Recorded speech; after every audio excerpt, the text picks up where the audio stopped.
Hello, Namaste everyone. My name is Anjali Panchal and I was a student of IIT Madras BS degree. I've recently graduated from the degree and I've made a fully fledged video of all the subject combination that I took term by term. If you haven't watched that video, you can check that out in the I button. And I welcome you in another episode of our EduCast series. If you have been updating your resume, applying for jobs and still wondering why are you not getting the callbacks, you are in the right episode, right video. Today we will be decoding the entire job hunt process from crafting a killer resume and making a powerful cover letter to optimizing your LinkedIn, reaching the right recruiters and applying in the right way, and even understanding how AI is changing the job market. And joining me is none other than Mr. Bala, who has seen this world inside out. He is a professional resume writer and helped over 150 individuals from freshers to the working professionals with even 30 plus years of experience. He has transformed their resumes and helped them to ace the ATS system. He doesn't just polish your resumes, he makes it more ATS friendly and even provides you with cheat sheets with insider tricks that most of the people have never heard of. If you want to know the real secrets behind getting noticed, getting shortlisted, and getting the right interview, this one is for you. So, let's welcome Mr. Bala to the show.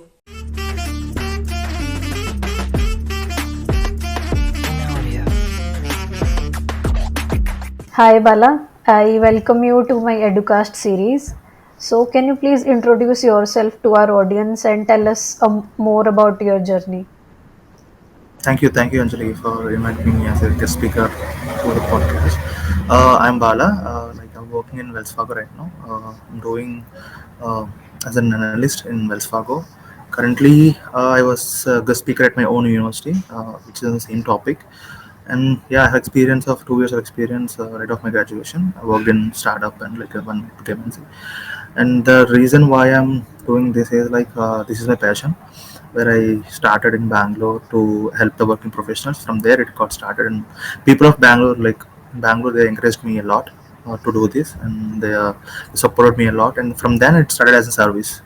I served UK, US, Canada, Australia. In India, majorly Bangalore, Hyderabad only, and then Chennai, Gurgaon, Delhi, Mumbai. I have clients over these cities. Yeah, this is about me. Thank you so much, Bala, for introducing yourself.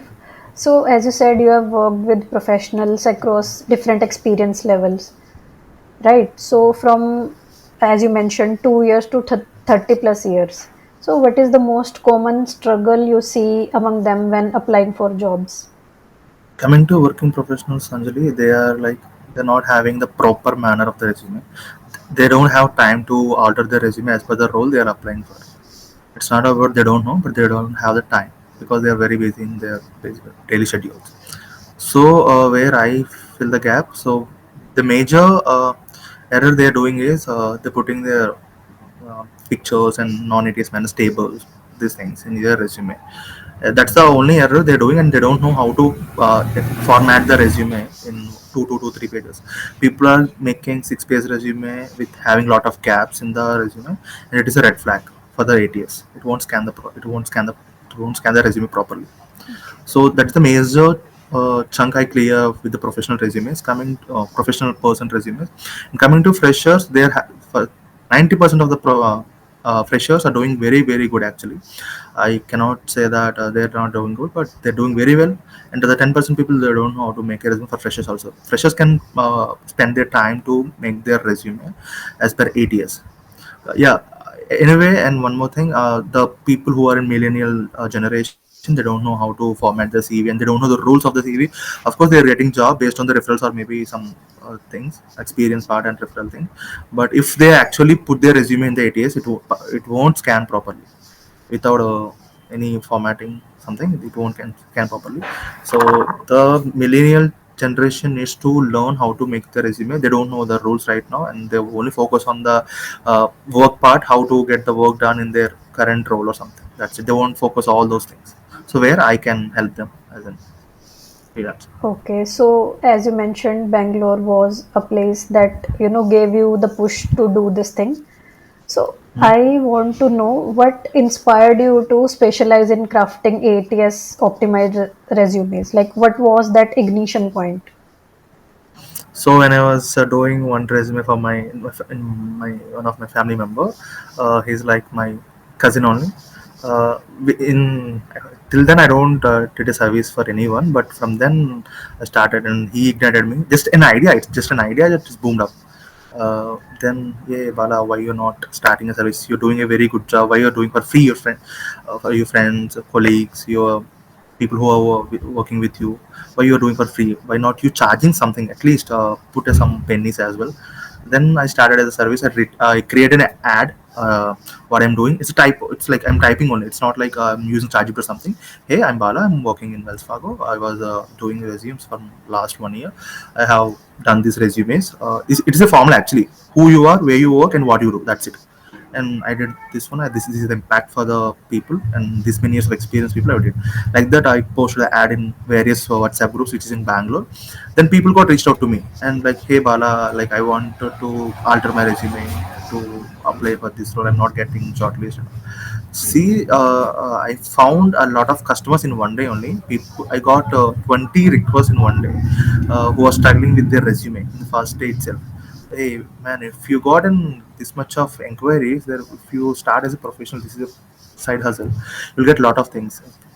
As he said, I got a lot of requests as well. But working hard is a main thing actually. You have to post yourself, you have to market yourself, you have to write, you have to blog yourself, everything. And you have to learn how to make a resume. Before going to anything, you need to prepare and you have to learn how to make your resume and cover letters.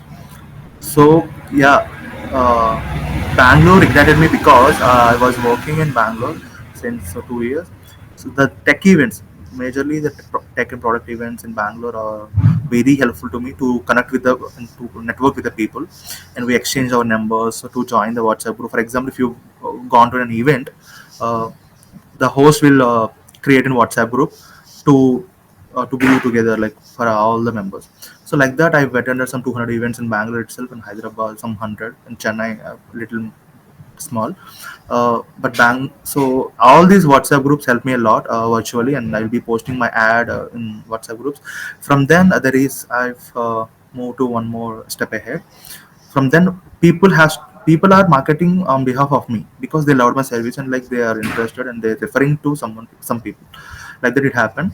Yeah, Bangalore changed me a lot regarding my professional career and my personal career as well. Really thankful to that. People who are in Bangalore, like it's very great place to work as well. Right, nice. It is such a nice thing to hear that people Yeah, actually refer you to their friends yeah, or their family as well. So that means you are already doing very great in your yeah. career.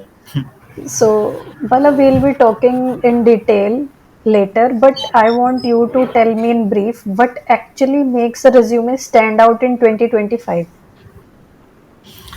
So it's simple, Anjali. So when you're making a resume, it needs to be a single page for freshers. If you're more than having 5 to 10 years of experience, it should be two to three page resume, Okay. based on the work you did. It's not about if you're working in the same company for 10 years and having 3 page resume. It's not like convincing thing. I suggest to have that person having only 2 page resume because he's having 10 years of experience in the same company. He has to change the he may be he or she may be promoted to different roles. She has to mention a brief in one company. So if a person is having 4 to 5 companies in 10 years, for sure it needs to be have 3 page resume. So if you ask what makes a good resume in 2025 is simple, a white paper and black and white ink, that's it. It's not more than that. So be minimalist and like don't do anything extraordinary perform things. What, it's not a canvas to draw anything what you want. It's your resume, professional resume. It should be professional with your name, your email, your GitHub, your LinkedIn, whatever the social links, sorry, professional links you have. Then starting with your summary section, experience section, project, skills, education, that's it. If you have, again, there are two more optional categories are there: skill, projects, and sorry, certifications and achievement section. People who have worked in corporate for several years, for sure they might have some achievements in the career. So they need to put those achievements in the next to the work experience part. It makes the people stand in front of the people who don't have the achievements in the ATS system, and the recruiter might impress about your achievements, what you did to the company, what how much you saved, and what are the cost cuttings to the company. And certification part, certifications are the best part in your resume. People might think that certification we can ignore, but we can't actually. So whenever you did something, be certified with some platform like LinkedIn, Coursera, Udemy. Do certifications from all these platforms and put it in your resume. At least 2 to 3 certifications in your same domain. It makes an impact. And please don't follow anything non-ATS friendly resumes, which is like having photograph, tables, pie charts. Some people put their personal details also, like marital status, date of birth, address. These are not required. This is a complete red flag. And foremost rule is people still are making mistakes in even freshers also. I'm saying 10% of the freshers making mistake on the profile picture part. They're putting their selfies, profile pictures, their nice faces in the resume. Dudes, we don't want those things. Even when you upload your resume to the ATS, when you apply for a job, it will directly go to the ATS. It's not directly go to the recruiter to impress. Then the ATS will won't scan properly your resume. So if you add any red flags, that it may affect your application. And coming to working professionals, 99% of the working professionals having photograph in their resume. Even I did many resumes based on profile pictures. They sent me and their old resumes with the profile pictures, which is like old thing. And one more thing I was sincerely want to advise. People are having resumes not in Word or text format. They're having in picture format, PNG format. Mhm. People are taking snips of it and they're making a PDF. It's not like it won't. Again, this is a red flag. The ATS won't scan properly. It's not a text based. I feel I experienced this also. Please use only Word format who are doing this resume. In 2025, this is the best tool I can say. Even whatever resume you're making, you're professional, either and you are fresher out of college or something, you use only MS Word. And use there are a lot of open source resumes also. People who are working in different companies, let's take Microsoft or Google. You can access their open source resume in LinkedIn. You can download it and you can convert it into Word and you can edit it. That's it. There is no hard thing here. You can download it and you can edit it. That's the only thing. Don't use any other third party tool to make your resume in 2025. If you are looking for jobs or internship, make sure your resume is simple, clean, perfect with all your achievements, whatever the work experience you have, skills part, certification part. That's it. So I was gonna ask you, what do you think about, like people make their resumes in a very good design, maybe using Canva, right? So I was gonna ask you, but you already mentioned that should it be minimal or should they be doing some designing kind of thing? But you already cleared that. So we'll move on to our next question. So I want you to enlist some green flags and some red flags as well for a ATS friendly resume. That really means, that it is ATS friendly and it would have a good ATS score if we follow those red flags and those green flags. And also, how can someone check their ATS scores if they make their resumes? Good question. Actually, it will help to a lot of people who are watching this. And when you're making your resume, formatting is the first step, foremost thing you need to follow. Formatting in the sense is not about making your resume to uh, like what if you put your work experience top and putting your education next, if you're fresher, and then putting your projects, and if you are having in certifications or part, you can put that. And you have to follow the same structure when you're fresher. And for working professionals, they need to put a summary section. And of course, I have to say this. Many of the recruiters with I contact in Bangalore, we had a word like this only in Bangalore. So we have a lot of connections with recruiters in different companies. So they told that, Bala, so whenever you are making a resume, please don't put any summary section. Why? Because we don't care about your summary. Again, what you are writing in your summary, it's in the same resume. Again, work experience part, skills part, and everything. It is space consuming. It is not even necessary thing. Also, even the ATS also feel sometimes it is more access part, more access memory, more access data you are giving to the resume. So that is, and then for experienced people, I'll suggest to put summary section, because whatever you did in your complete career, You need to mention it in 2 to 3 lines for the crisp summary. So the recruiter might feel that, hey, he's having 16 years of experience or 20 years of experience in the same domain. He will go through the resume. If you don't put it, he won't scroll, right? So the hub point is here, the summary section for the experienced people. And coming to freshers, I would don't suggest to put, because it is a one-page resume and there is no need to put your summary section on who you are and what, how many years of experience. For fresher, at least they're having 0 to 1 years of experience, and I don't suggest to put the summary section in the fresher resume. And once you're done with your resume in this format, what I told here, check in ATS course, ATS website. There are a lot of open source websites out there. You can check it in that. Recently, I did a resume from Boston, Massachusetts, in America. He got 98 score. I formatted in. I see. Of course, as a professional, I can do that. 98% score, I can give you that. So when you are doing your own resume, upload it, your old resume, to ChatGPT. Ask that I'm applying for this role at this company. So use Google formula, use XYZ Google formula for resume. So quantify my skills and match the skills with the job description, paste the job description, and enter. It will give the resume. You can alter it, your resume, in the Word format, then upload it the same thing to the chat GPT and the same chat, the JD as well. Hey, now I made this resume as per the job description, can you match the score? It will give the score. If it is more than 70 or 80 plus, that will be the good resume. And don't bother about your ATS scores, guys. Like, people who are having bad scores also, they're getting jobs. It's not about the scores, it's about your skill set and experience. uh, if you interpret all your skills, all your education certifications as a fresher, I'm saying again, for people who are watching this video who are freshers, if you are making your resume as a fresher, if you get some 50 or 60 score, don't bother about your scores. It's about your skills, whatever you doing, putting in your resume. Even if you apply with the resume as well, for sure you will get a job, but it's not about the score as well. If you are making a job, if you are making your resume as per the job, then only the ATS score matters. If you're applying for data analyst without checking anything, you have a Power BI skill, Tableau, SQL, Python, R is there in your resume. So then why you need an ATS score? Actually, you are good in that. You're proficient in that skill. You need to, sorry, you can apply the job role as you can.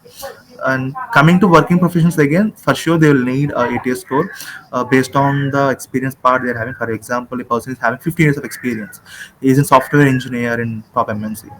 For sure, he needs to check the ATS score, and then he will go forward, and it will suggest the things where needs to be changed in your resume. You need to follow again as per the tool is suggesting you to alter your resume. So that's how it works with ATS tools. And for your question, what are the ATS tools to check your resume? I cannot name them, but it's an issue will be there. But you can search ATS score, ATS score. It will give website in the rank order. The Google website, the Google search engine will rank the website, and it will give, go through one by one. At least four tools you have to use when you are, at least four feedbacks you have to take from four websites. So that then you'll get an idea. Yeah. So the top four websites, would they be enough to, get the feedback? As you said, like you need to have four different feedbacks on your resume. Yeah, see, when a top website is suggesting the same thing, for example, there is an issue with the contact, your contact. The second data system also giving the same issue. Third also giving the same. The fourth is not giving. But the major three ATS websites are giving the same issue, means you need to focus on your that part only. And coming to this tools, I can suggest few tools are there. Enhance CV, my resume ordered, resume score 80. Naukri is the best tool. I can say that it won't give you the score. It will tell you that where you are at your resume. But don't follow anything.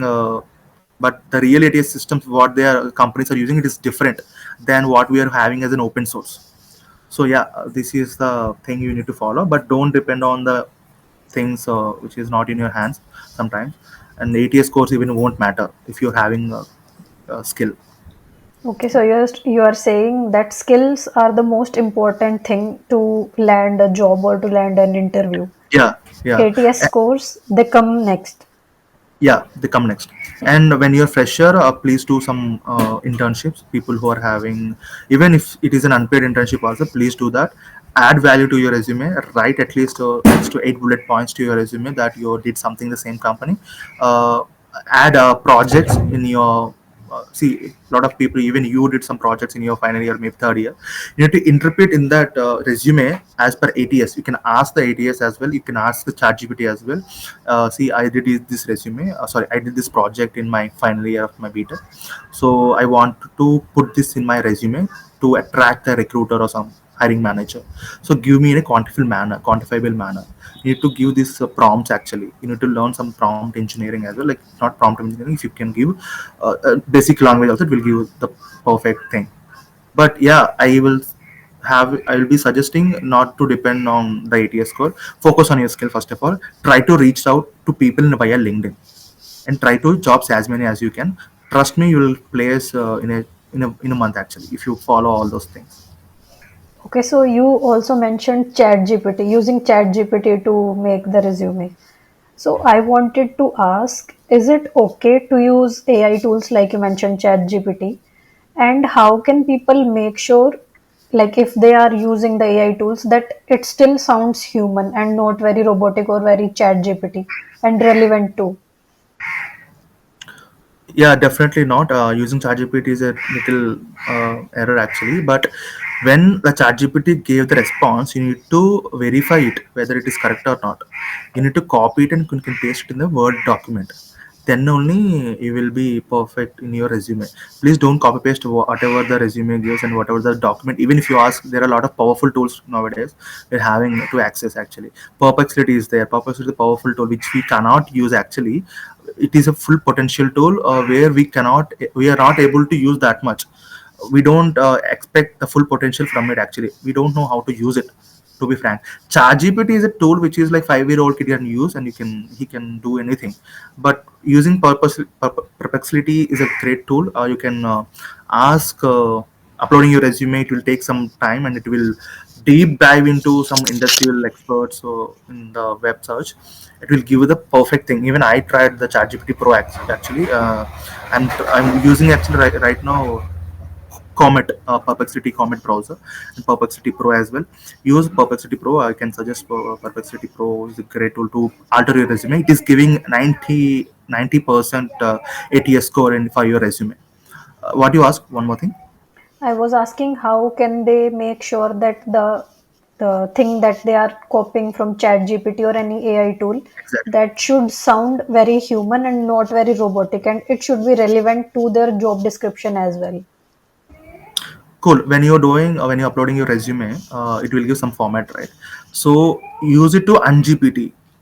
So use a tool to humanize it, whatever the ChatGPT or Perplexity give it, any AI model is given for your resume.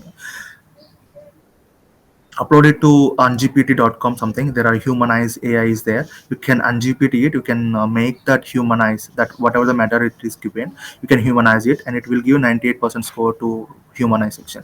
Then you can paste it. Even if you're using the ChatGPT bullet points also for work description, there is no problem. Even a lot of people are using the same thing. They're hired actually. So if you want to check again, so upload that resume into ATS website, which will give you the ATS score. Then check where the errors are coming. If there is no error showing in the description part or the points which you implemented in the resume, uh, then that is fine. If any tool is suggesting that to change these words in your resume, then change it as per the tool is suggesting. That's it. There is no hard thing in making your ATS resume. The simple things you have to use is nowadays everyone is using. There is no cheating in that. Past days when Google came, people are saying we are cheating, but now it's AI came. Like people are saying that people are cheating using AI. But in soon years, it is also be common. It is not a that part actually. So I can suggest to use AI to make your resume, but check yourself, check vice versa. I mean, don't copy paste. I don't suggest to copy paste whatever the tool is giving. Verify it and quantify it. Read it first of all. Read the point where it needs to be done, and you can paste it. Yeah. Okay, so as you said, like if I summarize and if I got it right, so use ChatGPT, then use something that makes it in human format or maybe a humanizer.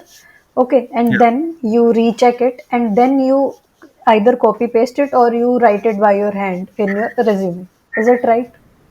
Correct, correct, absolutely. So that's what I'm saying. So it's not about you on GPT or something. If the point is valid, what you did, please don't exaggerate whatever you not did actually. So for example, there are people who are exaggerate the points which is not done by them. Increased sales by 100%. So what you increased, like how many sales you did, or what is the target, then how many you reached. It's about that. You need to mention all those things. If you ask XYZ formula, even Google formula also sometimes it won't give the perfect thing. If you ask, give my resume into Google XYZ formula, it will give. So it's not the problem with the tool actually. It's the problem with you. Please don't ask about what you not done with doing the same XYZ formula. So ask the ChatGPT, make this resume into ATS format with XYZ formula. Please don't exaggerate my resume with all those numbers. Keep it in a manual way. That's it. It will give the perfect points, bullet points. If you ask to 8 to 10 bullet points, in that 8 to 10 bullet points, there will be 2 to 3 bullet points is not in your hands actually. You can remove that. Add only 7 bullet points to 6 bullet points. Whatever you did, that's it. Okay, so I would like you to mention quickly the instant red flags. Like if a recruiter sees this ABC thing, then your resume would be rejected instantly. So, what are those points? It's not about rejecting by the recruiter or hiring manager. It is rejecting by the ATS tool.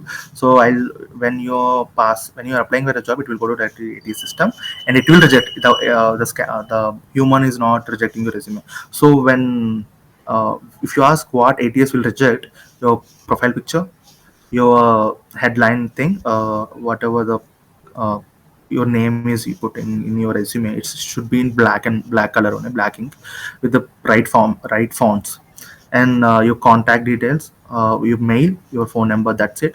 If you're having LinkedIn, of course, everyone is having LinkedIn. Put the LinkedIn in a hyperlink.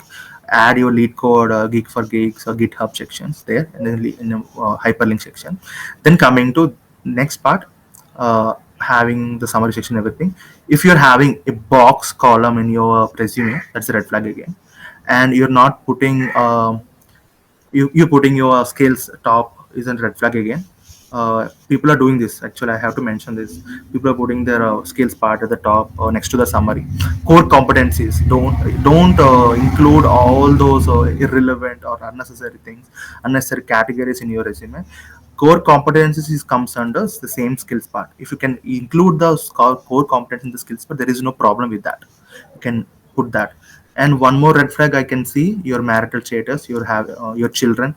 People are putting I have 2 children also in their resume. That's a great thing actually. You have to upload for that. And yeah, seriously. And when I saw one resume, it is like he's having married with 2 children. Suddenly I got what? Married with 2 children. Like, I cannot justify that as in, sir, what about this actually? So what do you mean by this? Like, so Bala, like I have 2 kids, so that's why I mentioned. Why you want to put your children into your resume? It's not even relevant. It's not even suggestible to put your personal details in your resume. If someone is putting their address with pin code also, completely red flag. It's a 100% red flag is your address. Don't put your address or something. See, location is fine. See, if you're working in Bangalore, Google Bangalore. That's it. There is no need to put a Google address with the pin code. It is like it's a corporate issue again. Like you don't do all those things. Even if you put your home address also, someone will come. What you will do? So that's what it's biased only by the recruiters or the ATS system. Yeah, these are the major tools: personal details, your photograph, the tables and pie charts, and the formatting. If you remove all those 4 red flags, then your resume is good actually. Okay, so you mentioned the lengthwise differentiation of a fresher and an experienced person in the resume. So I want you to differentiate like a resume for a fresher, for a mid-level professional, and for a senior level professional. We'll start with fresher actually. For sure, every fresher, even you are doing your BTech or BBA or BCom or BCA, anything, when you are bachelor's, you're doing in completing next year or maybe this year, you have to have only one page resume. If you're having experience like me, 2 to 3 years like that, you need to put at least 2 page resume. Again, it's a strict rule to put one page resume for us only, but I have a lot of things to mention in my resume as a leader, as an work analyst, as an intern. I was working in IT Madras, Delhi, BITS Pilani. I need to mention my projects. I need to mention my skills. Again, it will. I need to put my achievement section. Again, it will go through second. It will go to second page. So I need to mention all my skills, all my things. But I suggest to put one page resume only for 2 years of experience also. But 2 years experienced person also comes as a fresher only, little fresher and middle level also sometimes, junior level, you can say that. For middle level professionals who are having 5 to 10 or 15 years of experience, they can go for 2 to 3 page resume, but two is suggestible. If you feel that you need to have a 3 page resume, then that is up to you. If it is quantifiable, quantify your experience part, or productivity part, you can put that. And if you're having any gaps in the third page, you need to fill it. Don't leave like that as a blank. You need to add some points in your experience things, in past employers or maybe recent employer. And coming to the third one, which is most people are having, 4 page resume. People are having 20 years to 30 35 years of experience, 30 years of experience. Let's take 30 only. 20 to 30 years of experience. They've changed 10 organizations. Let's take 10 to maybe 8 to 10 organizations. They changed the senior leadership. Now, maybe let's take 30 years means he's in a director position or vice president or president position for sure. He needs to be have 4 page resume for sure. He needs to quantify all his achievement section. See, whenever you are in a director position, you will have a lot of achievements in your corporate experience. Put all your corporate experience in one page, next to the work experience. Then put your skills, whatever you did, whatever you have, the equip the skills. And then don't put any project. See guys, when you're having that, if someone is watching who is over 25 years of experience or 20 years of experience, recruiters won't see your projects, what you did in your early career or maybe in btech. They don't even care. You're a director, so then why you they need projects in btech? So remove that section. It will consume your resume. And then put your skills part, highlight your skills, achievements, your work experience. That's it. And put your education. Of course, education matters a lot. Put the education in the down section at the last of your resume. That's it. Okay, so I would like to ask you one hidden tip that most people overlook when writing their resumes. Mm, so people think that if I put some 15 bullet points, I will get hired. This is the most thing I've heard from many people. Bala, I've written 20 points in my resume as a current role, but I'm not hiring. It's not about 20 points, dude. It's about your productivity and like whatever you did, and how you're writing your resume in a bullet points manner. So again, one more thing. I have many skills, Bala. Why I'm not hiring? Like why I'm not getting any calls from the recruiter? Dude, if you're applying 10 to 15 jobs in a day, why you'll get hired? You need to follow at least 30 to 50. I'm saying as a fresher, I'm saying for fresher, I'm saying if you're applying at least 50 to 60 jobs a day, then it will go to for a week how many jobs? 6, 7, 40 to 420 jobs you are applying in a week. Then you can expect something. Nowadays, it's not about job. It's not about again skills, Anjali. It's about the job market. You need to understand the job market as well. People are dying to get a job right nowadays. So try to apply as many as you can. Try to make your resume into ATS format, what I said earlier, and then focus on relevant roles. People are applying what there is one more red flag here again. Why they want to ask, Bala, I'm applying as you said, I'm applying 100 roles every day, but why I'm not getting a call, single in a call? People are expecting one call a day. They're applying 100 jobs, they're expecting one call a day. It is not possible. So when you're applying relevant roles only in different industries, different companies, you will get hired. For example, if I'm applying one role with my same generic resume in Google for data analyst, business analyst, or maybe software engineer, or maybe some production manager or something, I'm applying everything for catering boy in Google, for a peon, for everything. I'm applying for the same resume. Why you will get hired? The company it is still tool will block your resume, blacklist your resume. If let's take your Anjali is applying for a same role, she's a software engineer. She graduated she graduated recently, and she wanna apply. You wanna apply a job at Google. at Microsoft, at Uber, at Swiggy, at any company, startup in Bangalore. So you're focusing on software engineer roles only, which is having Python, JavaScript. So you need to focus two things here: your role and your skill part. Apply only those roles which is opened in Bangalore. For example, let's take there are a lot of companies are hiring Bangalore, I know, but sometimes the roles are very minimal. Sometimes they post ghost jobs to get the data. It's not about every job is posting it is live and they go wanna hire. They wanna get the data, and like they want to keep the data with with them, and they will use that in future further things. If they want to hire they want to hire quickly or rapidly, they'll use that data. So they will call you if the profile is matching with you. And one more thing, what I'm saying is fun. Sorry. Ghost jobs. Ghost jobs, yeah. Lot of 98% of the people don't know this thing. 98% of the companies are posting ghost jobs. You need to focus on that. So how to spot the ghost jobs? We can't do that. Like we don't get that thing, but people are posting. But if you go through some uh, LinkedIn pages or LinkedIn career pages or maybe something, you will get recently posted jobs. Apply those jobs only. Don't apply a week job, a month ago job, a year ago job. Those are all already posted. There is no use to apply that. And one more thing, if you found any hiring team there, then for sure it will be a 90% is an active job role they're hiring for. If you're not spotting any hiring team, congratulations, that job is a ghost job. So try to connect with the recruiters as many as you can. Ask for your referral, ask for something they want to do for you. And yeah, these are the major things to follow when you're applying for a job with your resume.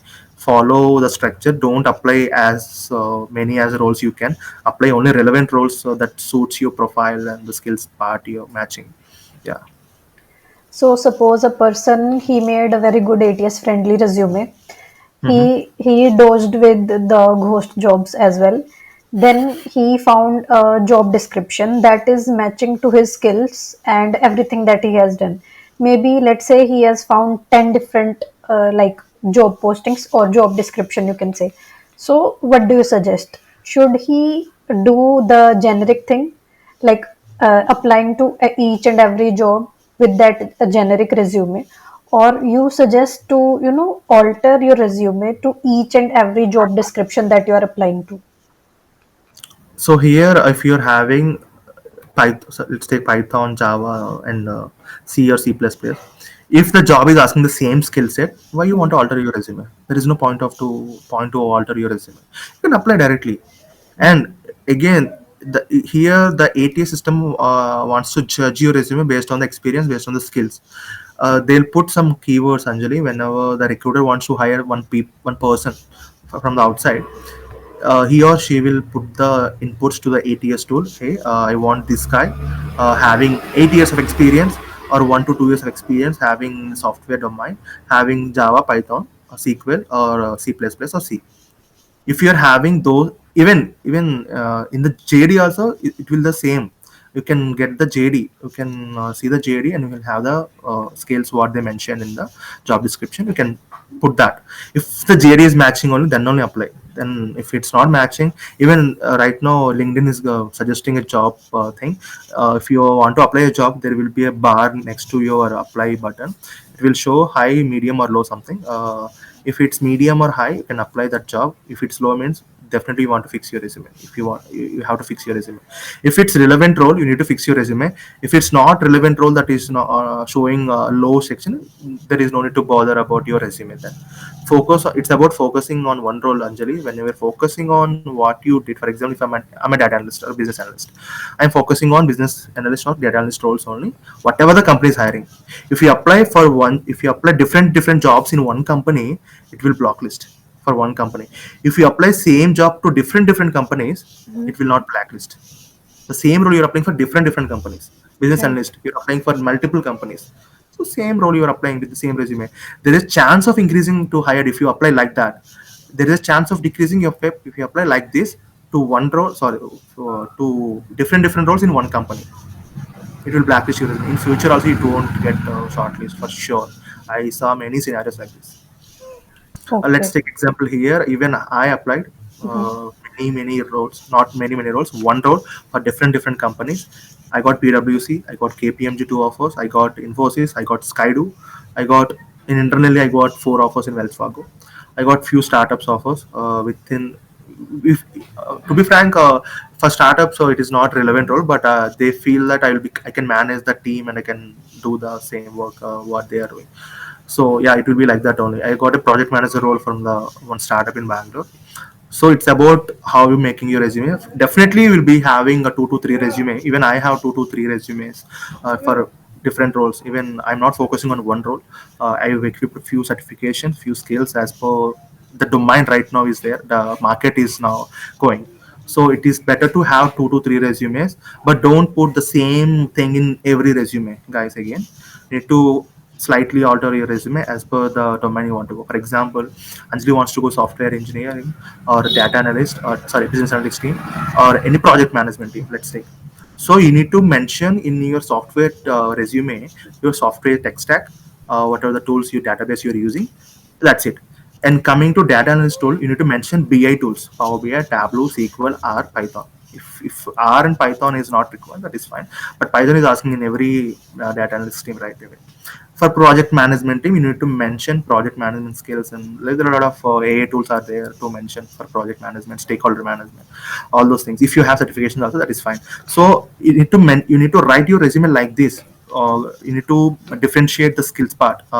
If you are having 3 page resume, if you are having 3 resumes, 3 kind of resumes, yeah, like this you need to apply for different companies for one role. Don't apply for one role, sorry, different roles in one company. And having 3 resumes is not a bad thing. People are judging on this right away in a lot of conferences. Having 3 resume won't even get you a job. No, it's not. It will get you a job, but you need to apply strategically. It's not about putting the same info in 3 resumes and believing that you are having 3 resumes.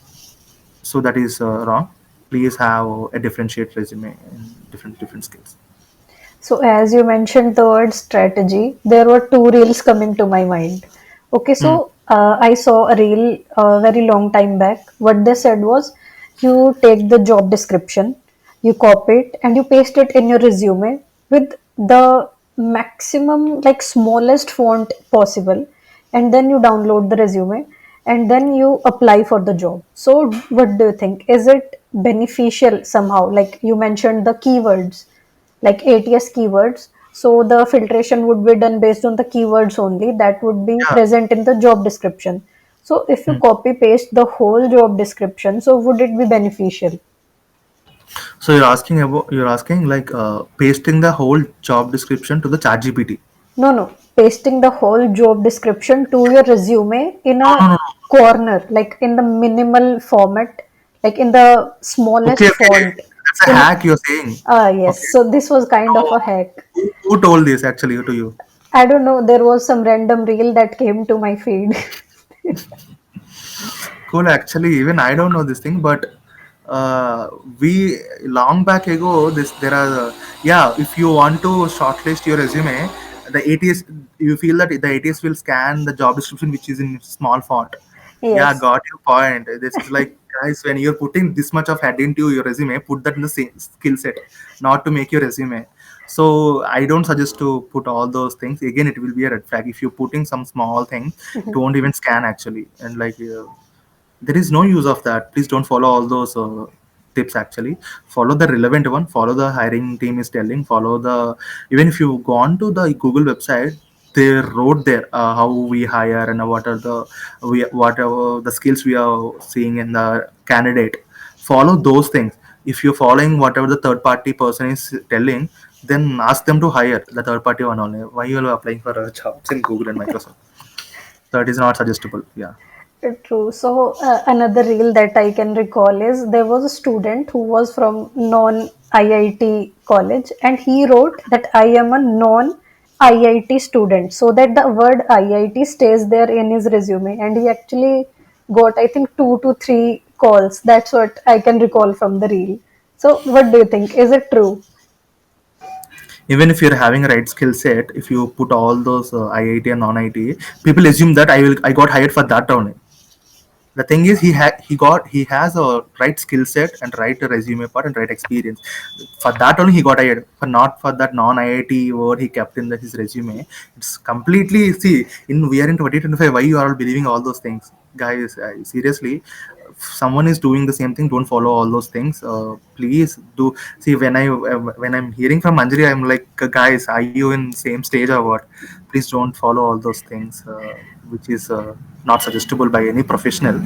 Please have on, and please be what I have to say. Please don't be fake actually. Putting all the non-IT, of course it's not fake, putting non-IT is strategy word, but I can understand. And again, once you putting your that job description, minimize your, that is a thing which is not suggestible.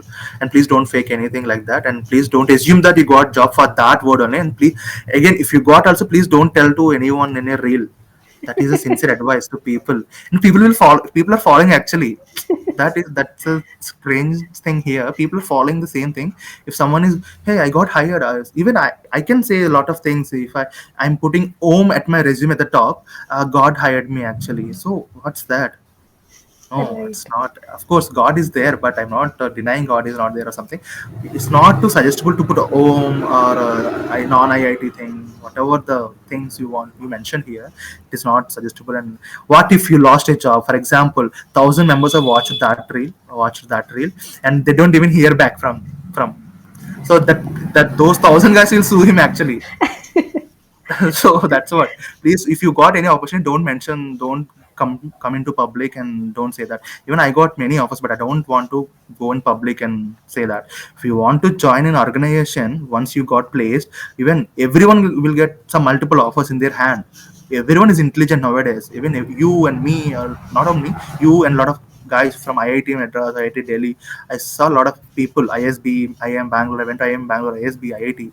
So if I have honor to had a word with them, people like you who are like smart in their graduation thing.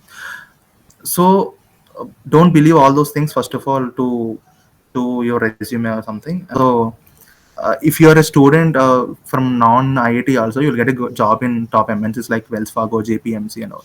Even I got many offers. Don't publish it in your social accounts. It is a red flag actually. Please, it's like exaggerating, and you will pull some 1,000 guys into your reel and like, oh my god, he got 4 offers by following this strategy. For sure I need to get this strategy. I'm commenting link like this, please send the link. Nowadays this trend is going on. Yes. Type code, I'll send it to your DM.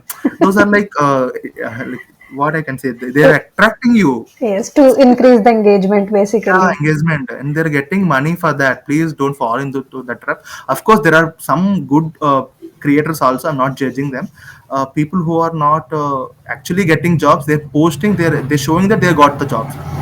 Try to check True. their LinkedIn profiles and connect with the people in a via professional way, which is a LinkedIn.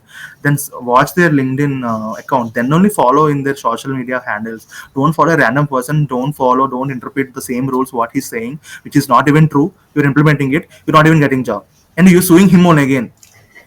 Who told you to follow him actually? Who told you? Even no one is telling. So follow the recruiters who are in LinkedIn, ask them for tips or like that.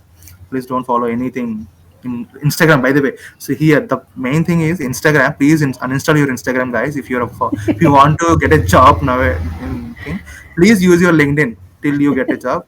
Then uninstall LinkedIn and install Instagram once you got the job. Till then, you need to follow LinkedIn only. Don't follow anything. Yeah, all I can say is LinkedIn is the best tool to connect with people. And for jobs, Naukri, Glassdoor, there are multiple websites are there in our domain. Everyone will know the website as well. There is no need to spoon feed the websites also. Yeah. So you're saying that it is the skills that you get hired, not whatever you are writing in your resume. And again, cross check What are the before hacks? following. Yes, Yeah. following any hacks, because Hmm. people are very what I can say devoted to the hacks rather than actually doing something to your resume. This is what I have seen. Actually, what I saw, Anjali, people are praying to God to get a job. Yes, Even they're not having the right skill. First of all, like people who don't have skills, if you apply for a job and praying, Bhagavan, I need a job right now in this domain. I applied for this job. please, I'll get a call from the recruiter.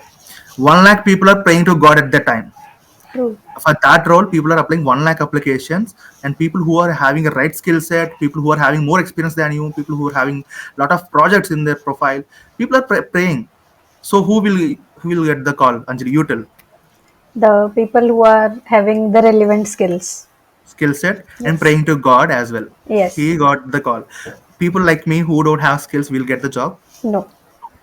So it's about not God again. Please don't sue God also sometimes. It's not even God can do all those things. Of course, He can do. I'm not even judging. But do your things first of all properly. Learn things, learn skills, and get and like inspire from the people like from top companies and top schools are there right now. You can connect with them via LinkedIn. Hey, I'm looking for this. Try to learn from every person, which is younger or elder also. There is no shy to learn. You can learn from anyone. People who are in their career forward. So yeah, that's the thing. So I think we have talked much about the resumes. Let's move on to the cover letter game. Okay, so first of all, do you think cover letters even matter anymore? Yeah, it matters a lot. It's sometimes more than a resume. Maybe your cover letter can hire you. What do you say about this? First of all, you tell me. I think it will depend upon the job as well. There are jobs that don't require cover letters, maybe. I'm not very sure, but according to me, there are jobs that don't require cover letters, but there may be jobs that have, I think I've seen while applying to the jobs, you have optional in the cover letter thing. So, what do you Okay. think? So, should it be optional or should you do the cover letter thing with your resume? So whenever application is asking to put your cover letter, Hmm. try to have a generic cover letter stating that, hey, let's take I'm Anjali. I'm studying in IIT Madras as an undergraduate student in computer science. I'm looking for this role. I equip with this many skills, and these are my projects. That's it. You need to mention your phone number, contact details as how you mentioned in your resume. So cover letter is nothing but your summary section in your resume, but in a lengthy manner. Okay. You have to write 200 to 400 words. I think for sure it will be 400 words in a maximum. Mm. Don't go beyond that 400 words.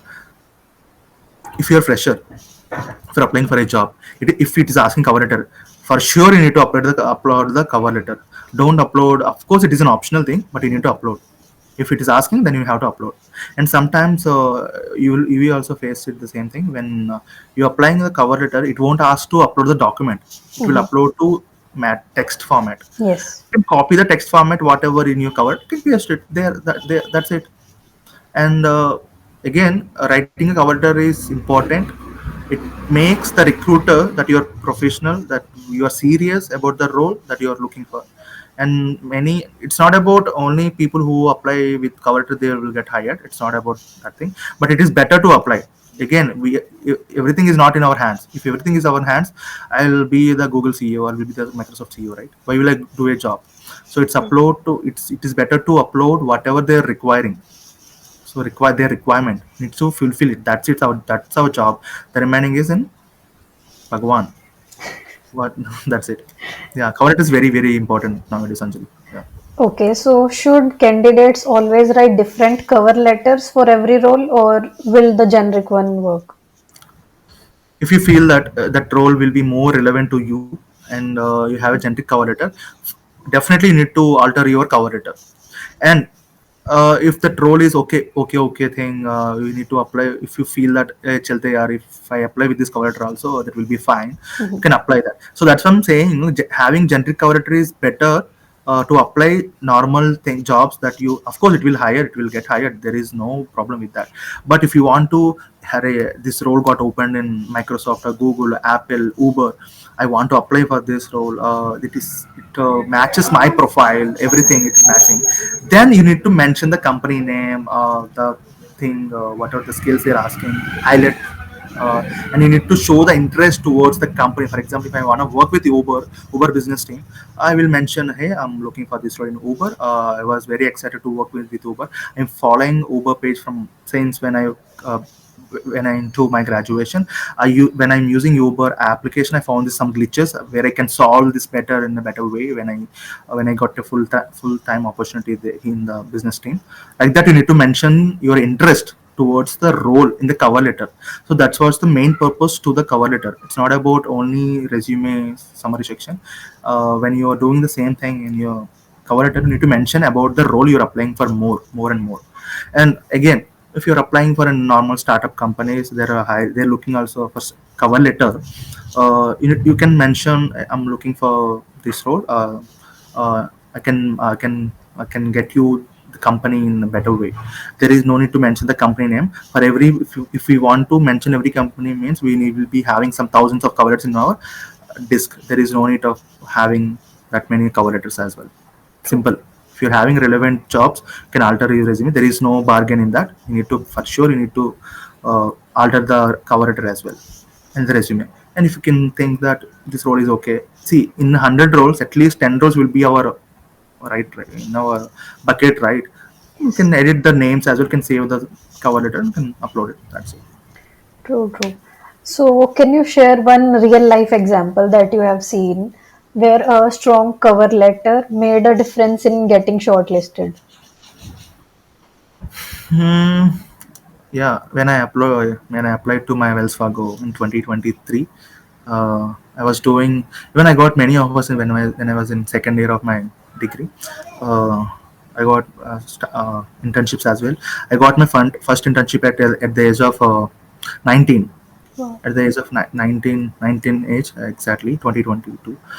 Then I got many internships along with that, IIT Madras, Delhi, and all coming for that. And I got my first opportunity in Hyderabad only. I worked in Hyderabad for a year, and I moved to Bangalore. Then once I was doing my job in a startup in Bangalore, I got many things that I found in startup as well. It is completely different to MNC. It is toxic culture is there in startups as well. You know that. And when I applied to Wells Fargo, it asked me to upload cover letter.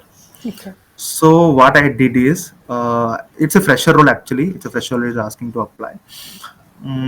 They're saying having a finance background, business acumen is there, and some strategic thinking, some finance, marketing skills, some Excel, MS Office skills, some money laundering, some due diligence, something skills are there. So I mentioned some tools, some skills I mentioned, but I didn't mention every skill whatever there in the JD. I altered it for sure. I can say that I altered the resume as per the JD, and cover letter part. I mentioned Wells Fargo, Wells Fargo, Wells Fargo, Wells Fargo everywhere. So what it means, like, I'm showing more interest to work with Wells Fargo in this domain. I can bring this much impact in Wells Fargo to the table, as I did in the same current organization where I'm working in the company right now, and I have this many knowledge to improve Wells Fargo's or community or Wells Fargo's value and vision. You need to mention that much interest to cover letter. If hiring manager is reading your cover letter, feel like they'll call for your interview. So that's what I'm saying. Mention the company's name if you feel that the relevant role is there. Then if you want, do you know how many rounds of interview I got with the Wells Fargo? 8 rounds of interview. Wow. When I was in Hyderabad in October, no, October only. Applied for the that role with the cover letter. It took me some few hours only to alter the resume and all. Applied for many roles. First call from screening call from the recruiter. Hey, hi, but it took, I think, 1 or 2 weeks to get a call. I lost hope actually from Wells Fargo and Deloitte as well. And then I got from call from Wells Fargo stating that, hey Bala, we are recruiting for this role, having we are hiring for only freshers. And he asked about some basic questions, which is like, see, what do you expect? Sorry, what are the knowledge you are having in finance domain, and what about AML, anti-money laundering? What about the bank policies? What about the Act, Secrecy Act, everything? There is no need to mention all those. There is no need to answer every question that you want. They will test your communication first of all, your way of speaking. They'll test, and like they'll test your wording, and they'll test your what knowledge on. At least if you're having 50% of knowledge, that is enough. Mhm. And from second round, I don't know whether I felt like I lost that role after first screening round. Then I got second round. Then I got some hope. Second round from senior recruiter. Senior recruiter is asking, "Hey Bala, first round you cleared the first round. Congratulations. We are moving to the second round. Here also this is screening level. I'm the senior recruiter of the team, business team. So let me discuss about your profile and where you're working, why you want to apply for this job. That's it. She asked only two questions: why you want to apply for this job and why you want to hire and what are you doing now. If you can answer those three questions in a manner to be don't be fake again, be genuine only whenever you're applying for a job or giving an interview. Please don't use anything which is not relevant. And those three genuine answers I gave, and I got clear the second round. Third round is like some test, actually test also got passed in fourth round with the manager, fifth round, and last round, seventh or eighth round, I can't remember properly, seventh or eighth round with two managers. One is from Philippines and one is from India, Bangalore, and he is our manager actually. One is our manager and one is our senior manager, which is in Philippines. They will ask about everything, everything in your resume and everything is covered. Please don't mention anything which is not done by you. If you put me, for sure you will book in the interview call. If you put anything like I did 1 crore sales in an quarter, they'll ask what are the strategies used to achieve this 1 crore sales. Well, like that, I saw many scenarios. Please don't put anything. When I did internship from IIT Madras, they asked about my IIT Madras internship, IIT Delhi, bits planning. Every each point they asked. Even after completing 1.5 year at my Wells Fargo, I got 4 offers in Wells Fargo actually.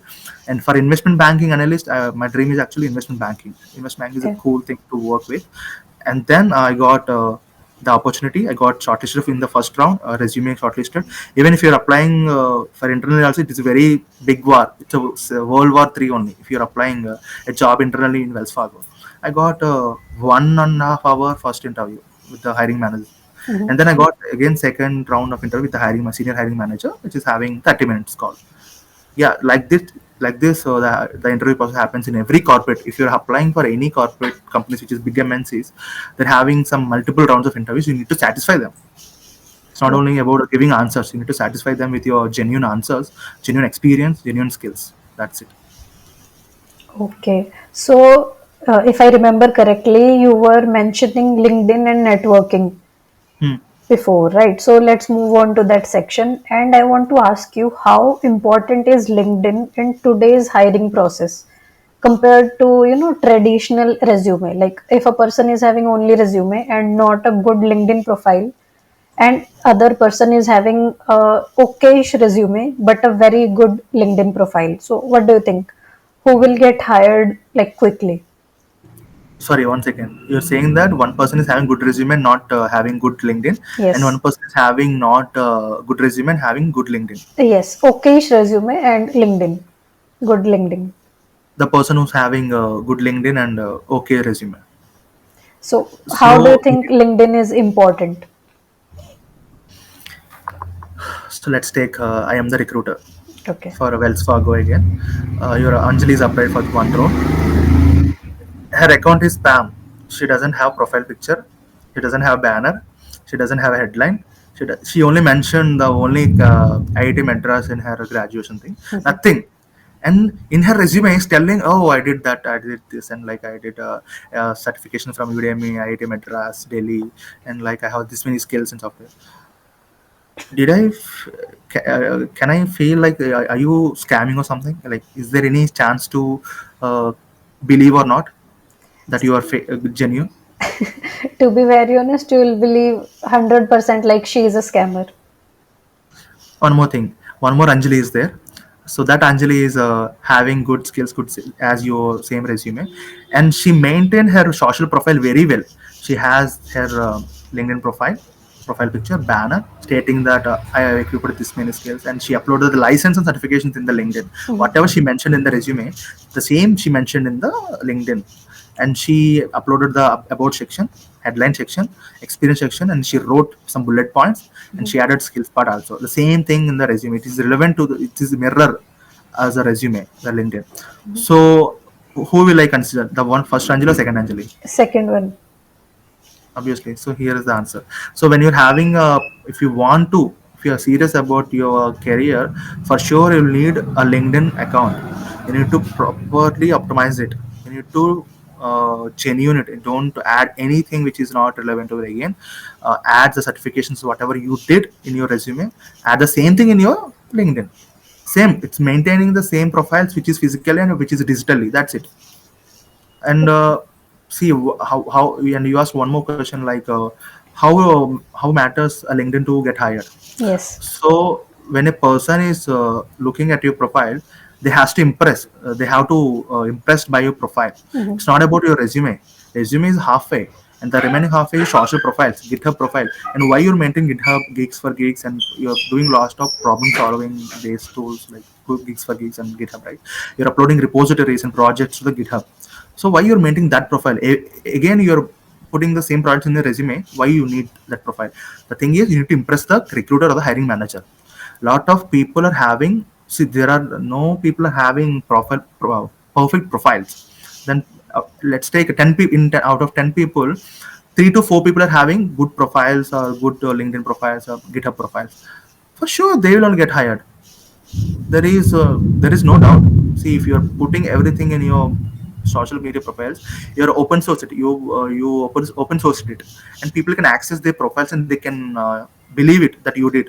They'll call you and they will have a word with you. Even I'm not saying those 6 people are not worthy to get the job, but if you feel that if you're worthy, you need to update your profiles as well, and you will give the top competition to the people who are getting hired.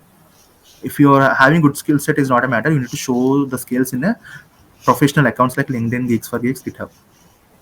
That's it I can say. But LinkedIn is a great tool to connect people, not for applying jobs. Again, please highlight this point. If you want to apply jobs, apply with career sites and ask for referrals. Try to get connect with the recruiters and hiring managers and people who are, for example, software engineer role at Uber. uh, you need to connect with the hiring manager. You need to connect with the recruiter. You need to connect with the person who is already working in that role, that company. Then you will get insights from the person who is working in. And if they're okay, ask them to share their resume to get hired to the Uber. And Okay. ask for the recruiter, I'm looking for this role, I'm having this many of years of experience, I have a strong reference also in your company. I've learned the same tools and techniques which so whichever your company is using. I want to know more details about this. And she or he will connect with the correct person if they are not.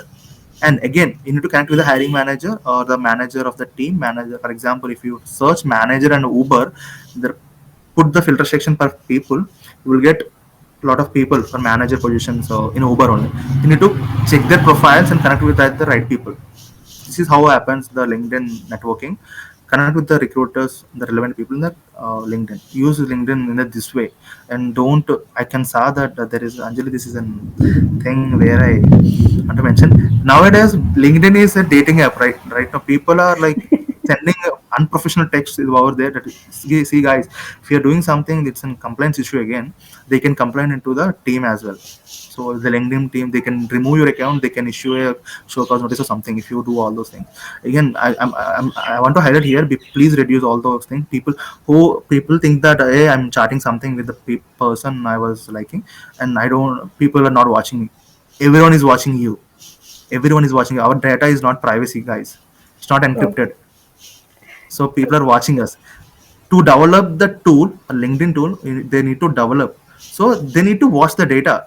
They need to get the data, and they need to watch everything what you're talking, what problem you're facing with the LinkedIn. So for that, they're monitoring it. Please be safe with the tools or social media profile. Use it in a professional way. That's it that I want to say. so as you said, using the LinkedIn in a professional way, there are a different kind of species of people. I would call it very specifically species because I've seen people, they post regularly because I don't know, as I mentioned, this reel and this Instagram thing is very, trendy nowadays. So I've seen people posting day one of completing 10 lead code problems, day two of completing again 10 or 5 different lead code problems, or maybe I've completed 5 different problems today. I've done 5 DSA questions. So what do you think? Doing these kind of thing, is it, would you suggest to do these kind of thing? I'm sure you are doing those things, But do you need to upload it regularly to show even 5 or 10 questions? What do you think? So if you see that my profile, I don't post regularly. I'll post whatever it means to me, and like it makes some impact to the social people. And like, see, uploading daily in LinkedIn is not a bad thing, but Mhm. if you are in a relevant field, you can upload it, and you will get some things also for that, and you will get noticed by the recruiters. Mhm. If you're doing the same thing daily and you're solving problems and uploading in the LinkedIn, that is not a wrong thing. We have to do that, but I don't think that every day is posting, and every day is not posting by the people. Some tools are there, some workflow stations are there to work Yes. behalf of them, and some Yes. people are got hired for maintaining their LinkedIn profiles. I know many guys who are having some 2 lakh followers or 1 lakh followers, who are my friends only Mhm. in Bangalore and USA or something. I asked like, guys, how you are doing? I got only 4K followers. I don't do anything, Anjali. Seriously, I don't want to get followers or something. I get followers genuine. Those are organic followers. But people are doing some SEO things and getting followers inorganically, and they're hiring people to maintain their social profiles, and they're hiring some tools like N8 and all these tools. They're creating workflow stations, and Yes. they're logging their LinkedIn accounts to the workflows, and they're connecting the apps, and then make work, and then Yes. make posts every week or maybe every twice a day or something like that. And if you ask, posting a day is not a thing, but posting junk is also not useful. But and one more thing, don't post everything that you did in your daily life, and I've solved this many problems, I solved this many things and all. Post it in a wisely, put a day, Thursday or Wednesday, Monday, like that. Put on those days only for people who are want to build their LinkedIn network, and you can do that. And posting daily won't guarantee you a job again. It's not a suggestible thing. So, as I remember, you were mentioning something about LinkedIn banners as well. Mm-hmm. So, you also design LinkedIn banners. So, why Yeah. do the visuals matter here when we are talking about the skills on one side? Why do the visuals matter here? If you see that I didn't mention any skill in my LinkedIn banner, to be Mhm. frank, it shows my interest and what are the clients I served and what I do. It's three banners, which is a premium thing. Three banners I put in slideshow. So those are my interests first of all. Some start regarding startups and thing, and one more thing, whatever the clients I served, wherever the companies they got placed, and third one. People who are looking for internships or jobs or something, you can reach me out. This my personal number or like my mail ID.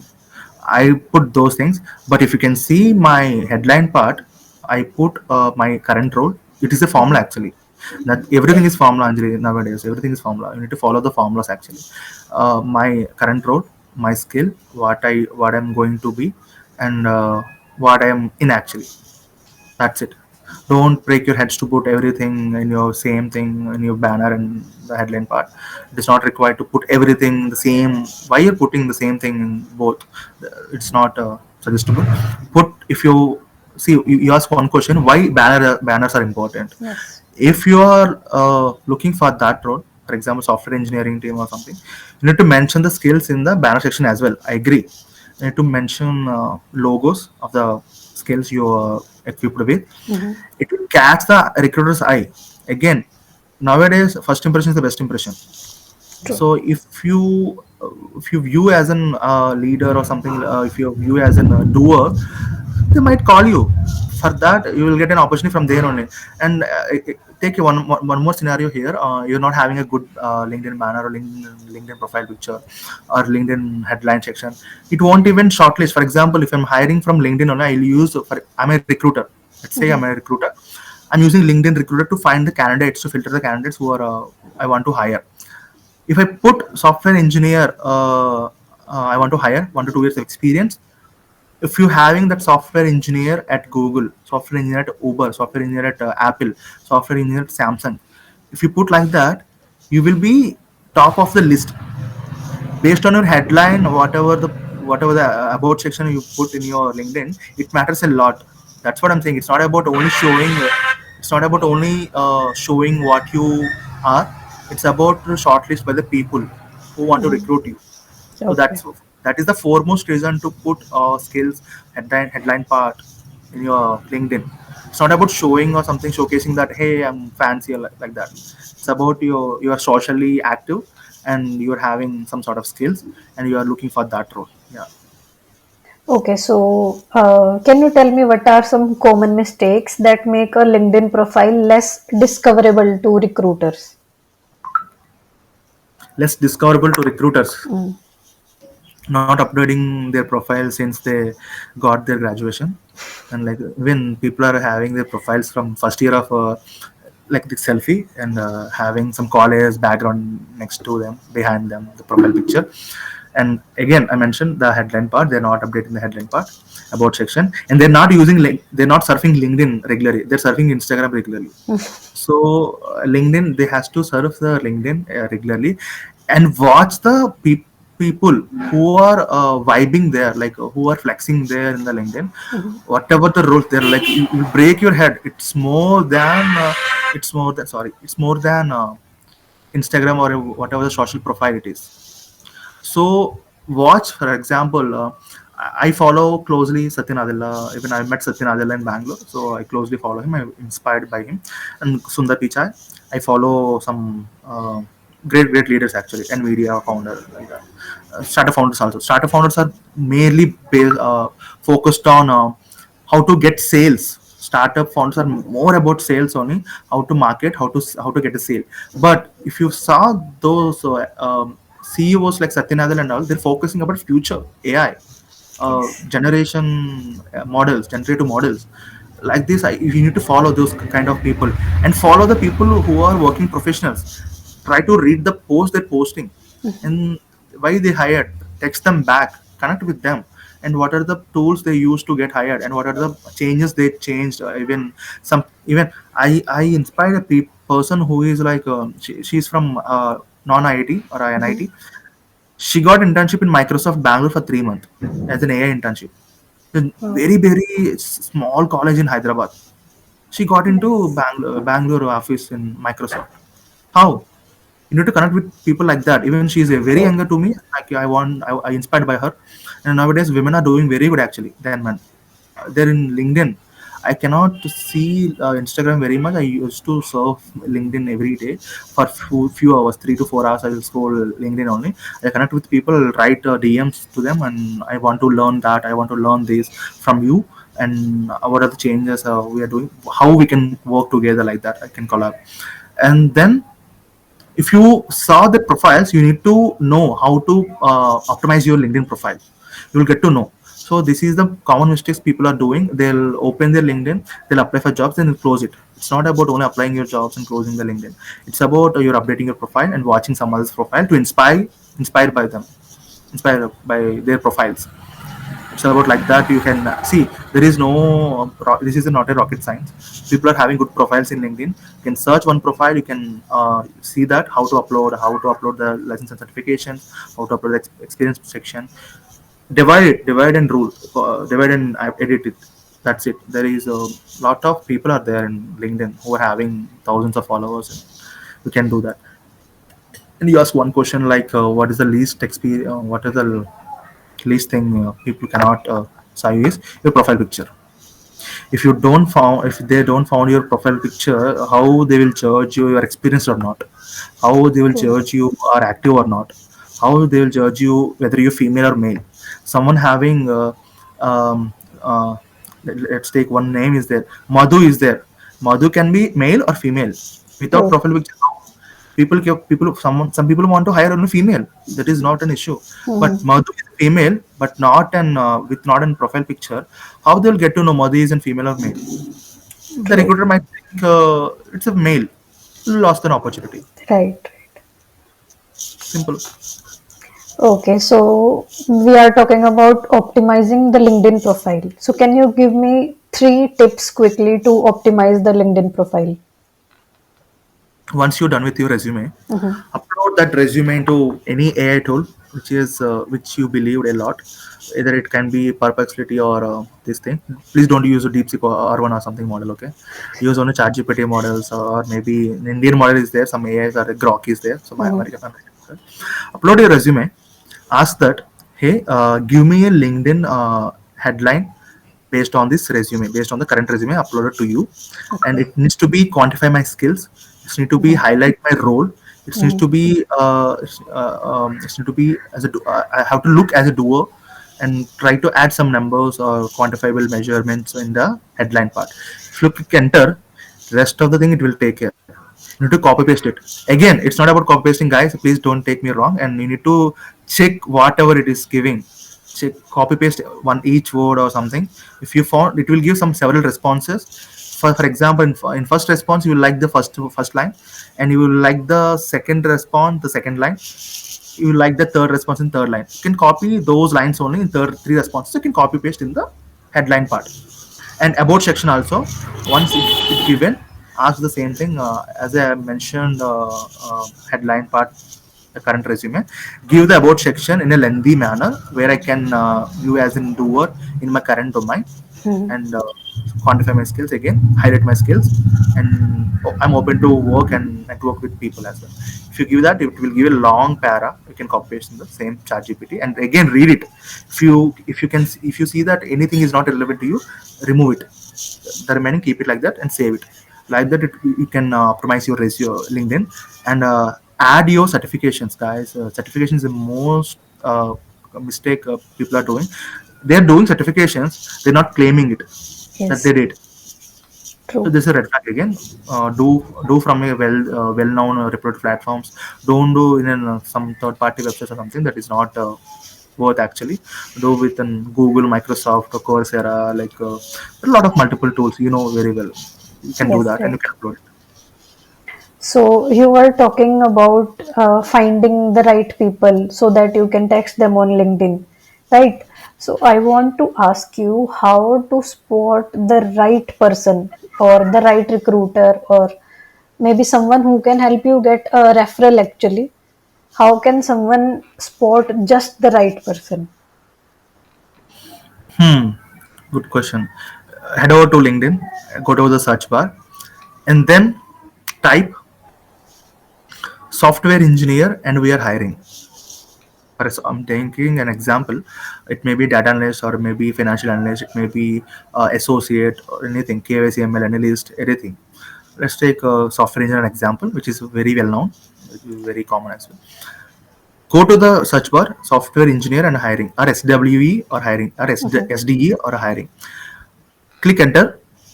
If you can see that in the top corner, there will be people post jobs will be there in the top section, Yes. in the LinkedIn. Click on the people section. It will take some time, a few seconds to reload it. Then you can click the location. If you're in Bangalore, put the Bangalore, Chennai, Hyderabad to Hyderabad.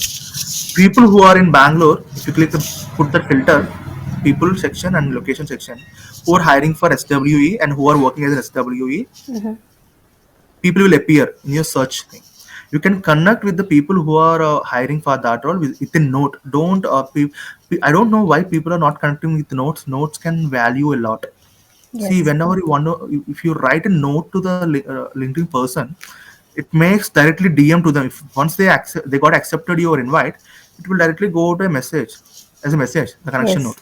So it will increase your impact and it will increase your connection visibility. And yeah, from then you can start your bargaining with the recruiter as well, and you can kill them with your messages and everything daily and make them block your account. Don't do that. Don't over message them, and people are very busy in their corporates. Even I can, Yes. even when I was a student, I feel like why people are not replying, why people are not even responding, why people are not. Once I got into a busy role in Wells Fargo, I don't even have time to call my parents, mom. Sometimes in a week, I barely used to call my mom sometimes, and of course she will call me for sure. Even if I'm dying, also she will call me and like kill me like that. Joking, I'm just joking, and like she will ask everything like that. And once I passed months, I got very busy with the clients what I'm doing in side hustle, and I got events every weekend. I was very busy. People are complaining about me then. Bala, you got very busy and like why you're not responding? Like oh, you're very busy in your work.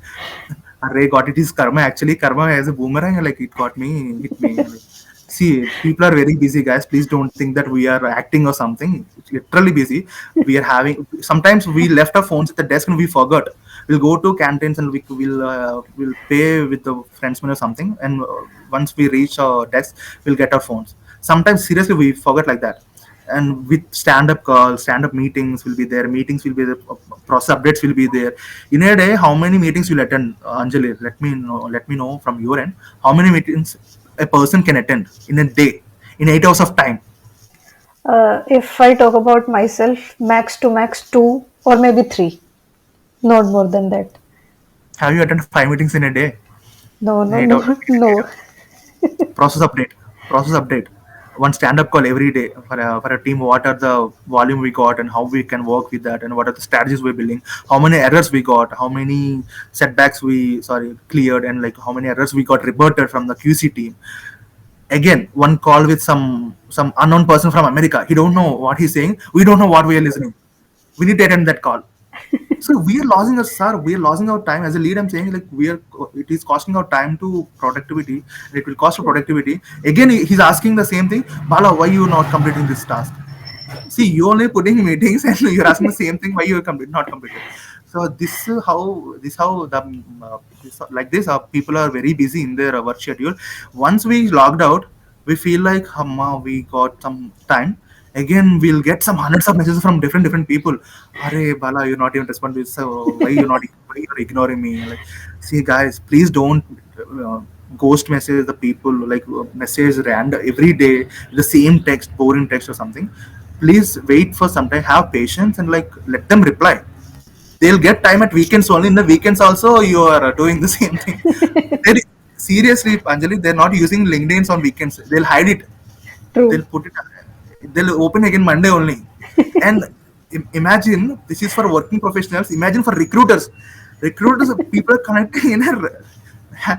It's like so mess actually for them. They some recruiters told me they're having good followers, 1,000, 10,000, 20,000, 30,000 followers they're having. Hmm. That's good actually, but they're having same as well text in their DM section, 20,000 text. They're messed up with that.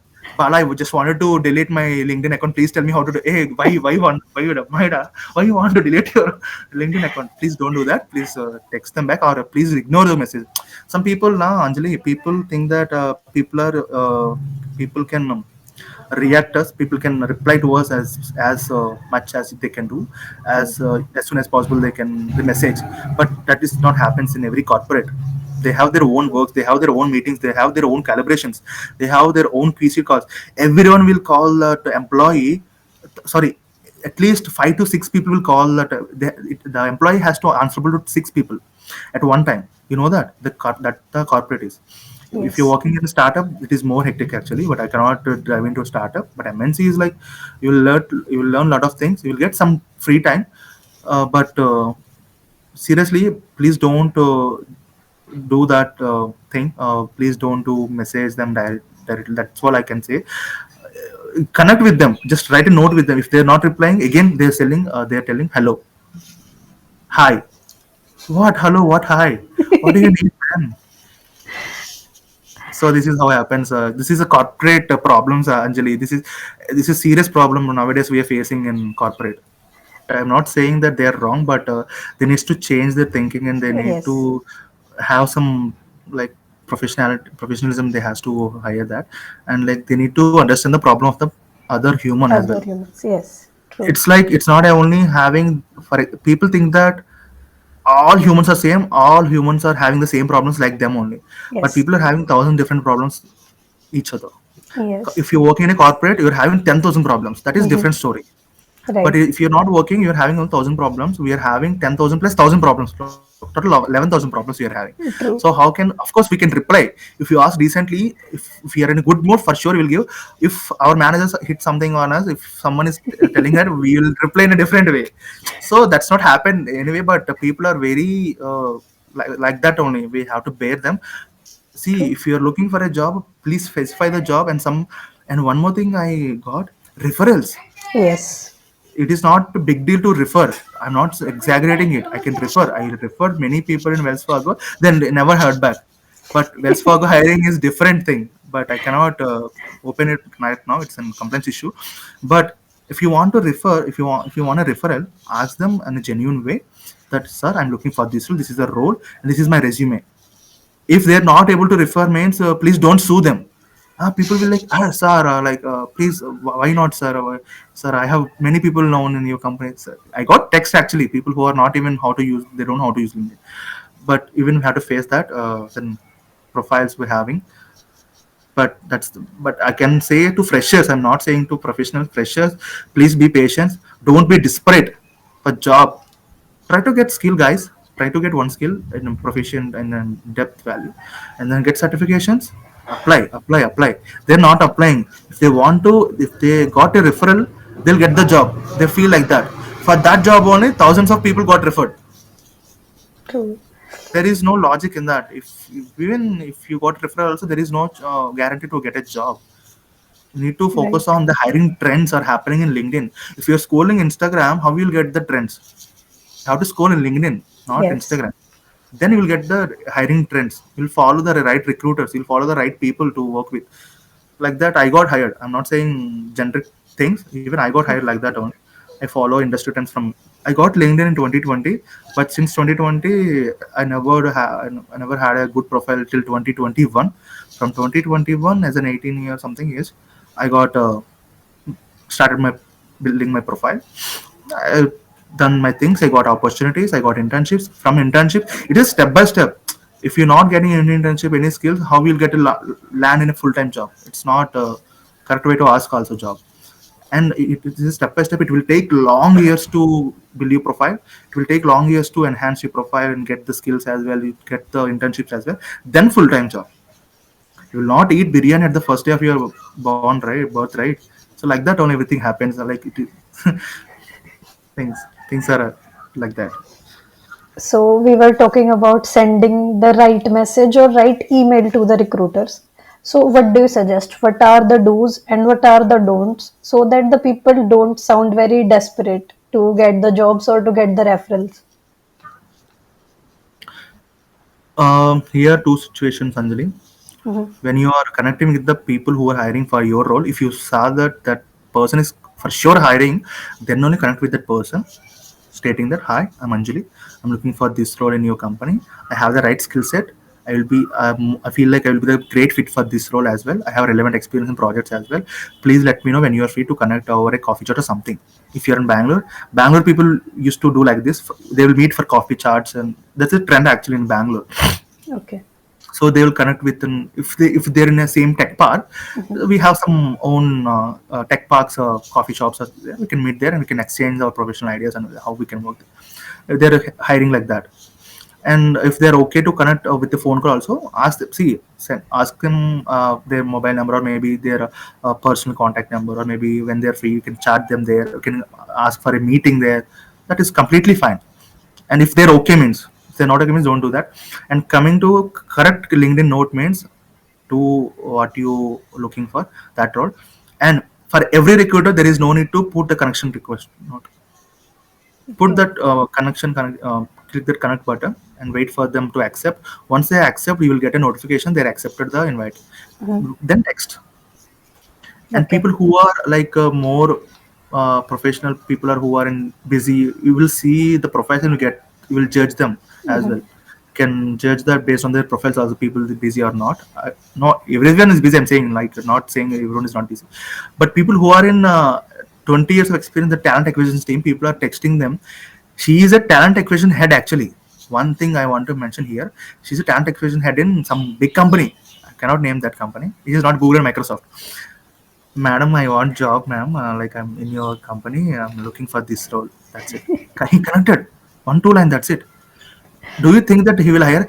Dude, he's handling India talent acquisition team. She's not the True. recruiter.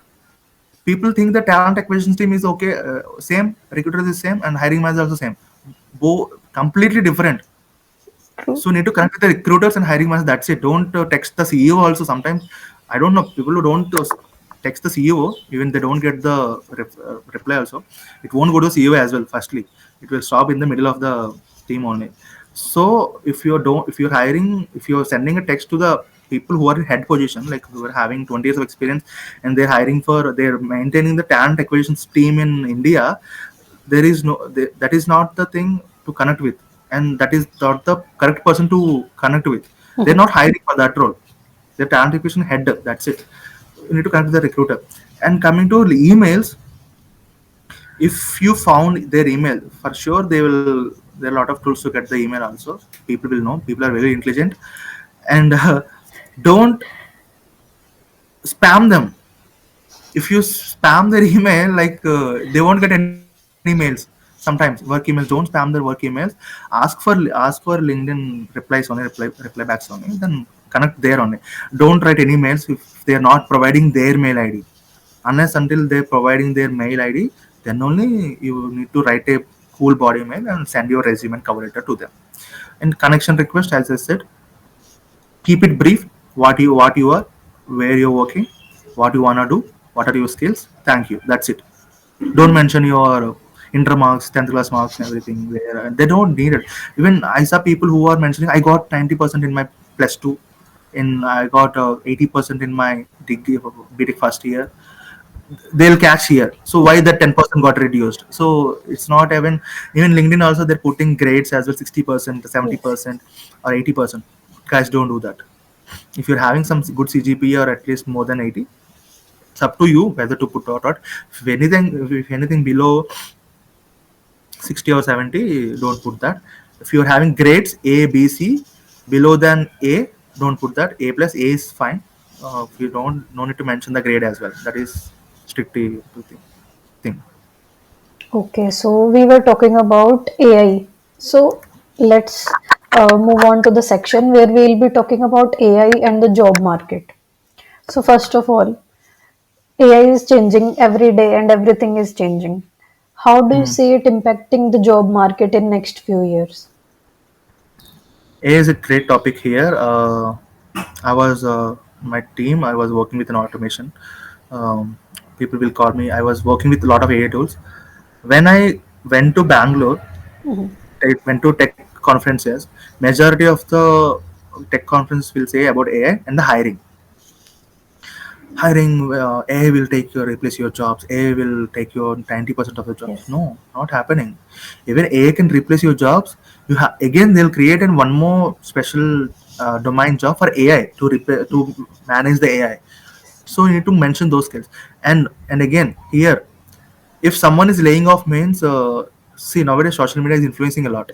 Mhm. Some 50% is not true actually, True. and people are believing it. It's not our problem again. It's Yes. not our hands. It's not in our hands. And of course AI is impacting, Anjali, and for sure it will be cutting 20% to 30% of jobs, for sure. That is into software marketing teams also there, and Mhm. some roles, the domains are in every domain, some person will be there, but but not the same percentage in every domain. Yes. It's not like that 60% of the job cuts in next year in all domains is false. 60% True. won't lose their jobs means, so it is in danger, the economy is in danger. Yes. It won't happen. So please don't believe all those fake news or something. They will exaggerate it, and people, the negative news is spread faster than the positive. True. True. So all I can say is, be positive and apply for relevant roles what you are going through. And I saw that there is one CEO of the big company. I can name it, Nvidia CEO Jensen Huang. He said that recently, he posted that by 2030 the most demandable jobs. Now you Mhm. tell Ajay, what are the demand jobs in 2030? I think related to AI only. Like if I Okay. vaguely remember, it is maybe prompt engineer that is booming very fast. Plumbers and electricians. Sorry? Plumbers and electricians. And why so? Gue- Guess why? Everyone is working on AI. By Mhm. 2030, AI will replace everything. That they lost jobs. Of course, 30 to Okay. 40% for sure will lose jobs. And the most demanding skill, who can work more than 200k to 500, 300k dollars in, I'm saying in US dollars, plumbers and electricians. Because people aren't focusing on handyman jobs. Right, true. Correct. Actually, a The very good CEO point itself to. stated. Yeah. Yes. That it is not. I'm saying that please focus on how to learn plumbing or electrician, guys. I'm just saying like what is the scenario is going to happen. Of course, you need to maybe it's not a wrong thing. I respect every job here, blue collar job or any skilled worker which is working very hard, which is legally. If you learn plumbing and electrician also, that is not side hustle. I'm saying you can do as a service also, consulting service and some household thing. You'll get a lot of money than what you earning. It's a True. choice. I'm saying again, but focus on things which is not AI. Focus on climate change roles. Focus on marketing. Focus on business operations team, focus on finance, focusing on stock market, focus on trading, investment banking, these terms, hedge funding. These are all the top things will be booming in 2030. But software engineering team also boom. For sure, there will be an AI engineering is need in future, Mhm. but slight decline. Sad to say that software industry is like little declining, but I can show that without software engineers, there is no AI also. For True. sure, every software engineer, great person here. I want to appreciate them. They build a lot of things to the world, and I cannot say that if they lost job means we are in trouble. Actually, software engineers are pillars of the country, pillars of the world. Actually, not only country. But for sure, you need to focus on the relevant trends and don't focus again here. I don't know. People are focusing on only BTech or maybe on degree or something. They have a lot of fields to work on. Climate, climate change. Even I like personally, but I'm not into climate change. But I like climate change and like how the Bill Gates is a great person who is focusing on to change the world into biodegradable thing. He's working on that project. He's the only great person in the world right now. He's focusing on serious problems. Those are the serious problems in the world which is affecting future generations. He's working on that. Like that, you need to focus on the domains which is other than software engineering on AI. Don't follow the same trend who is done your grandfathers, fathers, and you and your brothers are doing. Change your path. I can say that. And yeah, like that you can enhance your career even if you lost your job also. And always have a side hustle, which is side second income, maybe or any moonlighting thing. You can for sure you will sustain. So as you said, like AI is, taking over people's job, but it is creating many opportunities as well. Okay, so let's move on to the interviews. We are done with the resumes. We are done with the Cover AI letters, thing, cover LinkedIn. letters as well. And now let's move on to the interview and career growth. So, what is that one thing candidates often misunderstand about their interviews? What do you think? They'll think that once they got applied the job, they'll get an interview in a Google Meet, and once that interview got completed, they'll feel that I achieved and I got the job. They'll tell to that mom, I got the job. Don't tell that, guys. Please don't go any hopes to people who are dependent on you. And once the interview got, everyone knows how Anjali, everyone knows how the interview process is done. And after the interview process, they don't know how the recruiter or the hiring manager will process the application. Mhm. They'll have some top 10 applications they're having in a see how the hiring will happen is Anjali. In our team, Mhm. some attrition is there, some 20 to 30%, in the sense like some 5 to 6 people is needed. We post job internally in our Wells Fargo site or something. We'll get referrals. We'll get internally applied people, and we post it in the LinkedIn as well. We'll post it in the career site as well. Once we got some bunch of applications, 60% of application we filter at the first only. We'll reduce 60 people the first screening corner. We don't take much time to reduce. Okay. For the 40% people, we judge on their resume and LinkedIn profiles. We'll check their social profiles also sometimes, and we check their resume. If the relevant experience is there, relevant project is there, fine, good to go. If not, we'll reject that. Two parameters. Then the last two is based on the experience part, based on the productivity he did last 5 years. For example, let's take a 2 years of experience guy. He consistency. Sorry, consistency. Last parameter is consistency. How consistency worked in last employers. If a person is working in a 1 month company, congratulations, you won't get a job.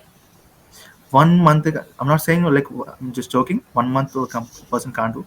6 months people are there. People who are working 6 months 6 months is very low actually. At least you need to be in 1 year. Okay. At least 1 year, maximum 2 to 3 years. It depends on you. If your manager give a good hike, Mhm. you will be stay there. If your manager didn't give any good hike, you will left the organization. I know everything. So yeah, if you're focusing, at least 2 years is the minimum. The criteria they'll check. 1 year at least they'll check. They'll schedule an interview with the hiring manager, entry level hiring manager. Mhm. He will ask every question. He will ask. He will put you in the corner also sometimes. He will ask your professional things also, personal things also. Why you want to apply this job and what are the things you did. And you don't. The only thing is you don't ask about the salary. Uh, People think that they will get the salary insights from the hiring manager. Please don't yes. discuss, guys. You will. It's a red flag. It's not Okay. about. If I saw one interview person, he told that, Bala, at last I asked one question: what is my salary to the hiring manager? The only wrong thing the hiring manager did is, Srinivas, you have any questions for us? Uh-huh. The Srinivas asked like, what is the budget, sir? Sorry, Srinivas, I'm not the correct person to answer this question. Let your recruiter reach out to you. Right? The recruiter got asked like, hey, why you asked the budget for the role and we are sent to you for the interview. You Mhm. rejected. It's not about that. For that question he rejected. Already he got rejected. But the hiring manager don't show that in his face. In True. face. So the thing is, once you done with the interview, ask questions about the team, how the team is going. Mhm. Is it volume driven based or is it project driven based? Okay. And how much is the project completion? Like what is the uh, volumes the team is going to? What are the challenges they face? What are the challenges they're facing? Mhm. What are the needs to? What are the things I need to improve before coming? This shows that the way your professionality and the enthusiasm towards the role, then Mhm. for sure you hire. Don't ask Okay. anything irrelevant things or unnecessary things. And once you complete the interview, ask the questions about this thing, and you ask about how the interview process again. Recruiter will do screening call, Mhm. hiring manager, senior hiring manager, and HR again for the HRBP round, HR thing to discuss the salary. Offer letter rolled out. That's it. 5 rounds. Average. I'm saying Okay. if you are gone to some big company, so they will break your bone and they will put some 7 rounds of interview in DSA or something. That is different story. But average 5 rounds will be there in an interview. Yeah. Okay, so can you give me some few tips so that a person or a candidate he can have a confident mindset or maybe some psychological tricks that make him sound confident during the interview process? Yeah. When you face the interview like this in a virtual meet or something, Mhm. they'll ask about, hey Bala, how is your day? Don't say that, fine sir, fine madam.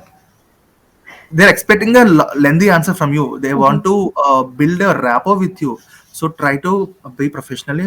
Have Don't see like the serious you are killing them. Don't see like that, and have a professional smile. Hey sir, I'm doing good. How about your day? And right now the weather is very cool and like we are doing some. So, Bala, let me ask you a question. So, how can someone talk about their gaps or maybe quick job switches to an interviewer? First of all, if a fresher is having some gap or shifting a company less than a year, Mhm. let's take first of all gap. He's not having a job till 1 year right Okay. after his graduation.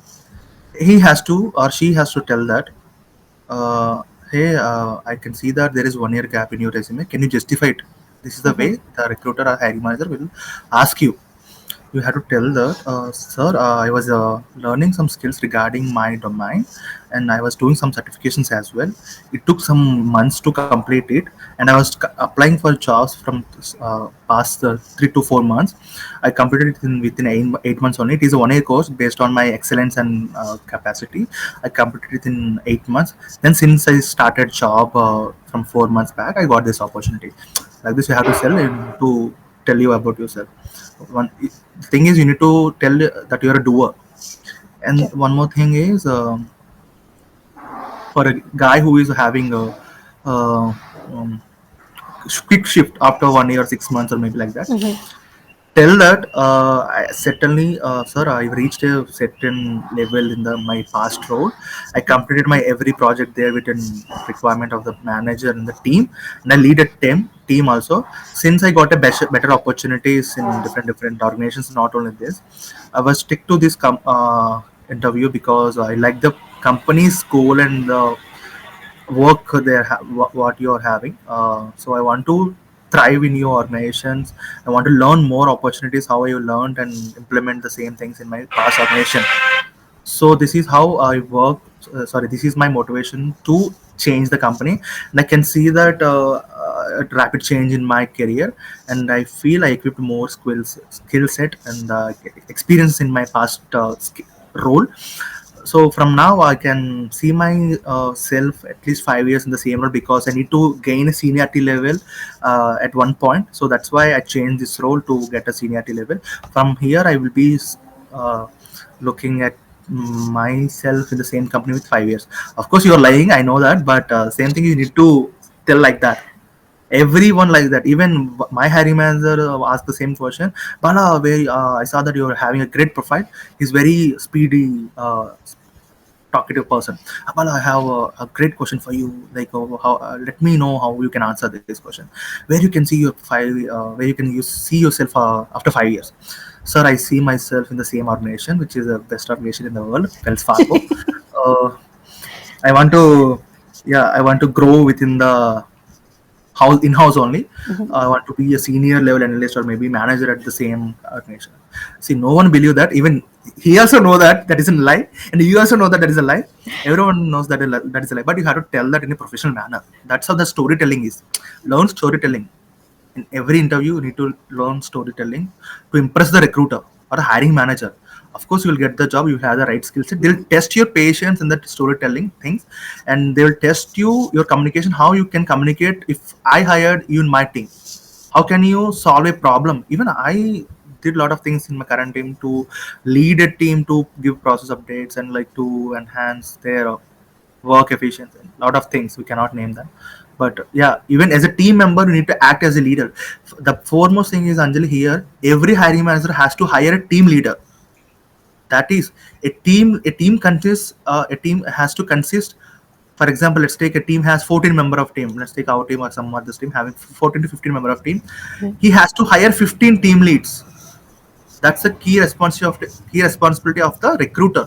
That's the foremost rule. Even if I'm hiring, for example, let's take if I'm hiring for any team, I will hire the leaders only. I don't hire any common team members to. Of course, he's a team member, act as a team leader. I will hire like that person. I need that mentality and personality in our team. I don't hire any person who can sit and work. Just wanted to communicate with people. I need a person who can solve the team's problem.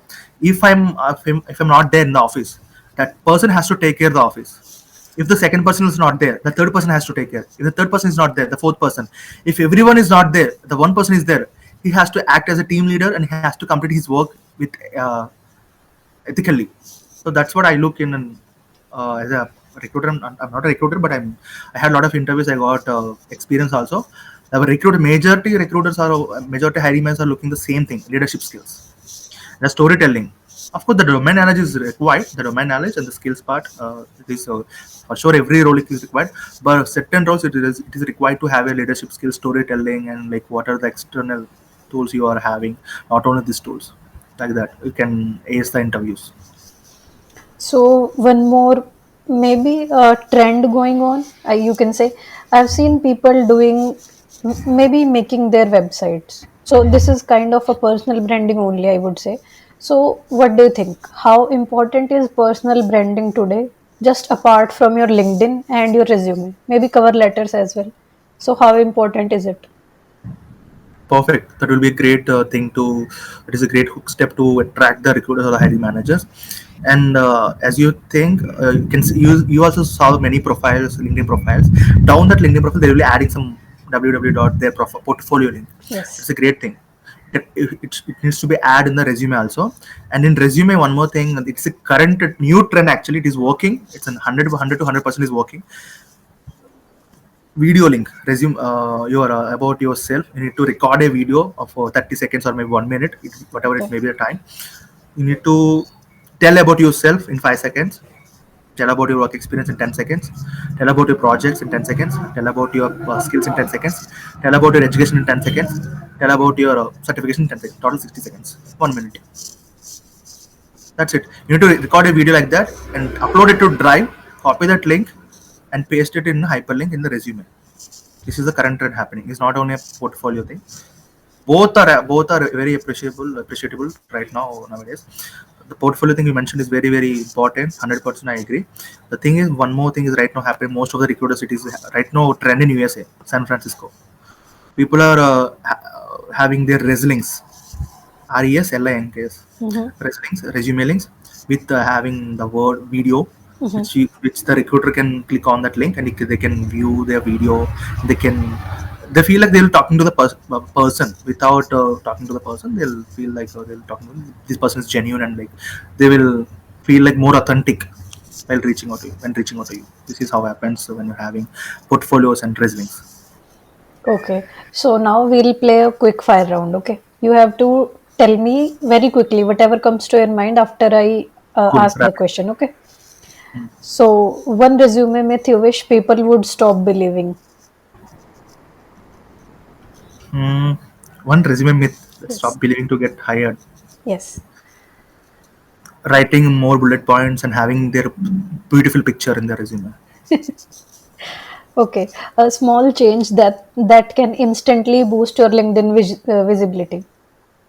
One tool. No, one maybe a small change Hmm. that can boost your LinkedIn visibility. Your beautiful picture again. Yeah. Okay, the And most common mistake you have seen even senior professionals make. senior professionals make Yes. not updating their LinkedIn profile with not even the 10 years back old picture and not even mentioning their company name with a logo. Okay, your favorite resume template or structure? A fresher template I will like more. It is very crisp and like precise thing and having only minimal details, certifications, LinkedIn, some summary, work experience, projects, skills, and education. That's it. One page resume. I like the more format. I like Okay, so one best advice that you have ever received from someone. advice. Yes. Bala, that you can do anything. You can If you have to relate it to resume, what would it be? resume. I Mm-hmm. placed one person recently. He got four offers. I cannot name the company as well, but it's a lot of big companies. And I made his resume, LinkedIn part. I has his video also. I can share with you later this. Okay. And he got four offers. He like Bala, please, you are such a great man. Like, please, I'm like, I did my work. That's it. It's not like I'm professional in this. Like, it is not. Great thing I did. And a lot of people from USA, UK, lot of countries from the uh, uh, prize me regarding this resume. And they don't have the perfect resume before that. Mm-hmm. Once they saw their resume from my end, they'll surprise and like Bala, perfect resume, Bala. I have to refer some people. I have a lot of friends to you. Please do refer. I need that only from you. I'll, Okay, so one word to describe a perfect resume. perfect resume is like yeah, not having tables and profile picture. That's perfect resume. Color palettes also. Yeah. Okay, a phrase or a word that instantly ruins a resume. Phrase or a word. Mm-hmm. I'm not sure, but I've never gone through. No, there is nothing like that, Anjali. See, whenever you write your resume, you will put everything. See, when if you're not adding adjectives or something, that will be a red flag. So, add without adding what are the adjective words or phrases. That will be more helpful. If you're not having that, please include that. That will be a red flag if you're not having. Yeah. Okay, so what is your favorite section to include in a resume? For a fresher, then for a mid senior, and then a senior professional. Great question. What is it? I never thought this. You asking this question like one section. Yes. Maybe For sure it is not about the person it is married or not, for sure it is not, but there is nothing, everything is added. uh, One more thing, I need to, uh, if they did any personal projects other than the work, not, I'm not saying their past things which is the graduation time, Mhm. while they're working recent in 2025, if they're working on separate project in which is A and Gen AI or AML, like that, I need to put in a project section in a different manner. I worked in this project, current projects, or maybe other projects like that. We need to put, and we need to mention the link there. That's it. Not include with the old projects. And if you have old projects, there is no need. You're saying about the professionals, right? Working Yes, professionals. yes, yes. So for strict rule, I said earlier, there is no need to put your early projects in your resume. But if you did recent this project, I'll be more grateful if I want to, as a resume writer, I can say that I want to put that project link, recent project link there. I want to be there. It want to be there. Yeah. Okay, so if you could remove something from 90% of the resumes that you have seen, what would that be? It may be any Summary, section, sorry, summary section. I don't from need the that. from the seniors as well. Summary section again. I don't. But people will require, actually. People think that Pala, please put that experience summary section based on their requirement. I'll put. Other than that, I don't want to put that summary section as well. Okay, Summary section. so one resume tip that may sound small but will make a huge difference. Adding hyperlinks. Please don't add the complete URL. Add Mhm. the hyperlinks. It will change more thing. It will looks more professional. It is Okay. more thing. Okay, so if a recruiter spends only 6 seconds on a single resume, what should they see first? Your experience. First of all, your experience. Where you're working, in what Okay. role, and And they'll read a few points. if the person is a fresher, then what? Your projects. Okay. Hmm. So one LinkedIn feature that most people ignore. Search filter. The most interesting part is search filter only. They'll ignore that part only. So don't ignore search part. We have a lot of filters there. We can do a lot of things with the search filter. Yeah. Okay, so when we were talking about LinkedIn, no, so we talked about two things. One was the LinkedIn banner, and the second was about section, or we can call it bio. So, what Hmm. do you think, banner or bio? What matters the most? Oh, about section only for sure. But see, Anjali, here you're putting me in a corner actually. But the thing is, banner is like, it is important to show that your authentic profile, you're genuine and you're active. Mm-hmm. So about section is about like what you are and what you're going to do and how you want to be with people. This is about section. Both are important, but if you ask one, about section. Okay, so so if I talk about cover letters, should it be old school or new school? Can you justify like what is old school and what is new school? Old school is maybe I'm interested in your company and your company is very good, blah blah blah. This, and new school would be talking about mostly yourself and not the company. New school is about talking about their company also sometimes, Okay. and I prefer new school only. Both new school only in both scenarios. Like you need to mention your company as well. You need to mention yourself as well. New school. Yeah. Okay, so we were talking about skills a lot. So what is that one maybe soft skill only that every recruiter, looks for in a candidate? Storytelling. Exactly. There was a guest in my podcast. I think she had done 5 or 6 internships in her career, and she was working with a sister concern company with Microsoft. And Hmm. she also told the same thing that storytelling is a must. Exactly. So I think, okay, so another question. People has to focus on storytelling. Okay. It's not about reading stories or listening someone's stories. You need to speak up with different domains. Yeah. Okay, so next question would be, what do you think? What is more, in demand, soft skills or hard skills, like coding skills? Soft skills is like think analytically and think Mhm. practically. What is the problem? So whenever the manager or something you gave a problem, think practically, think strategically how it has to solve, and what are the tools you require, and by then when you can solve, and is there any alternative. You need to focus on four things when you're solving a problem. And hard skill is like for sure you need to learn BI tools, business intelligence tools like Power Mhm. BI, Tableau. In every company, in every company, some domains will be there. Some Mhm. line of business will be there. In every line of business, there will be some subdivisions will be there. In every subdivision, there is some teams will be there. In every team, there will be required of business analyst, data analyst, or maybe reporting analyst. You need to focus on business intelligence tools. Of course, you are a software engineer also, you'll be focusing on these tools. But if you're a non-tech person who is on non-finance domain or something, you need to learn BI tools for sure. Power BI, Tableau is very easy compared to Power BI. And if you want to learn Google Looker Studio, Google Looker Studio is a very good tool to learn to interpret data into actionable insights. And Splunk is a great tool. Splunk is acquired by many MNCs, and there is a huge demand skill. Hard skill. Splunk is a skill I can say to acquire, equipped by these people, freshers. They has to acquire the skill. Okay. So, if people want to find you and reach out to you for your help, so where can they find you? LinkedIn. I like LinkedIn to reach out me professionally.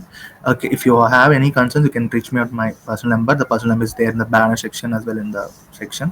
You can reach me out. You can connect me. For sure, I'll be accepted in a day actually because I was surfing LinkedIn. Since I told I was surfing 3 hours over LinkedIn, I don't mind to accept every connection, but don't DM every second regarding your resume, job, and something.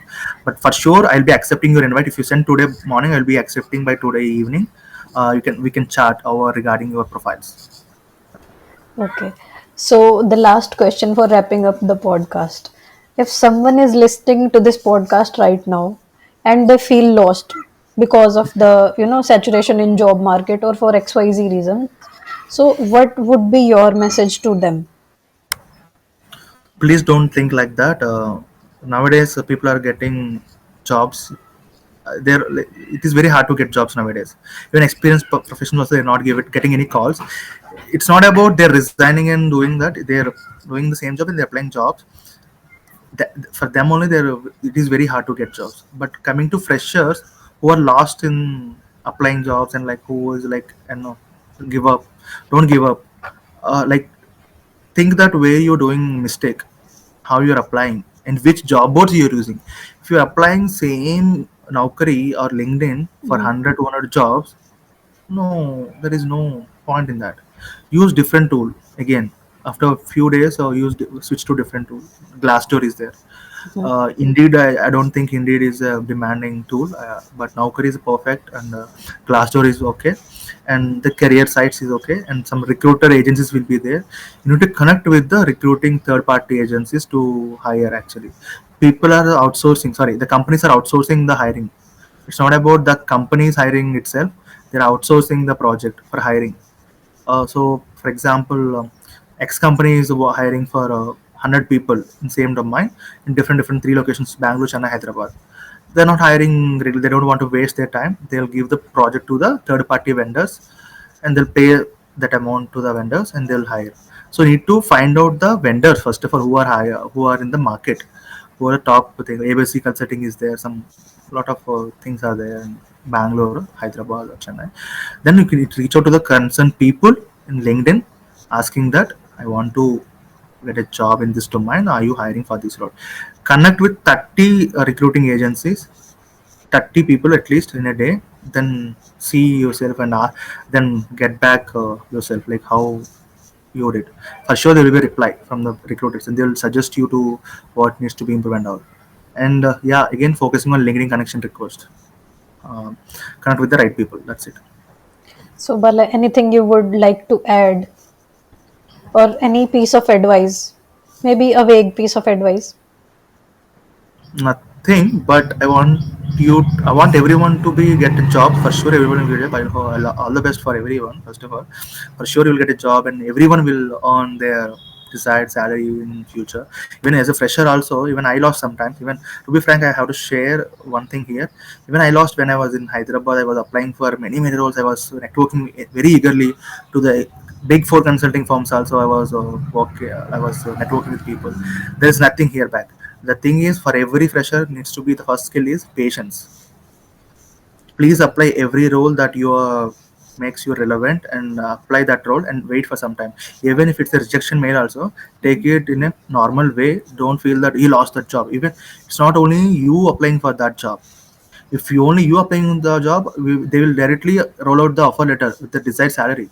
So it's not True. about like that. They're applying thousands of people. You're competing with thousands of people. So think in that way and don't lose hope. And even every person will get job for sure. There is nothing. I'm not of motivating or something. I don't want to motivate anyone. I don't know how to motivate also, but I'm spitting facts here. I don't want to tell any lies here. For sure, everyone will get job.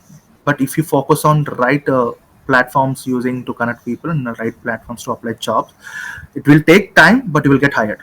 That's the only thing I can say. So thank you so much, Bala, for your time and for the advice that you gave.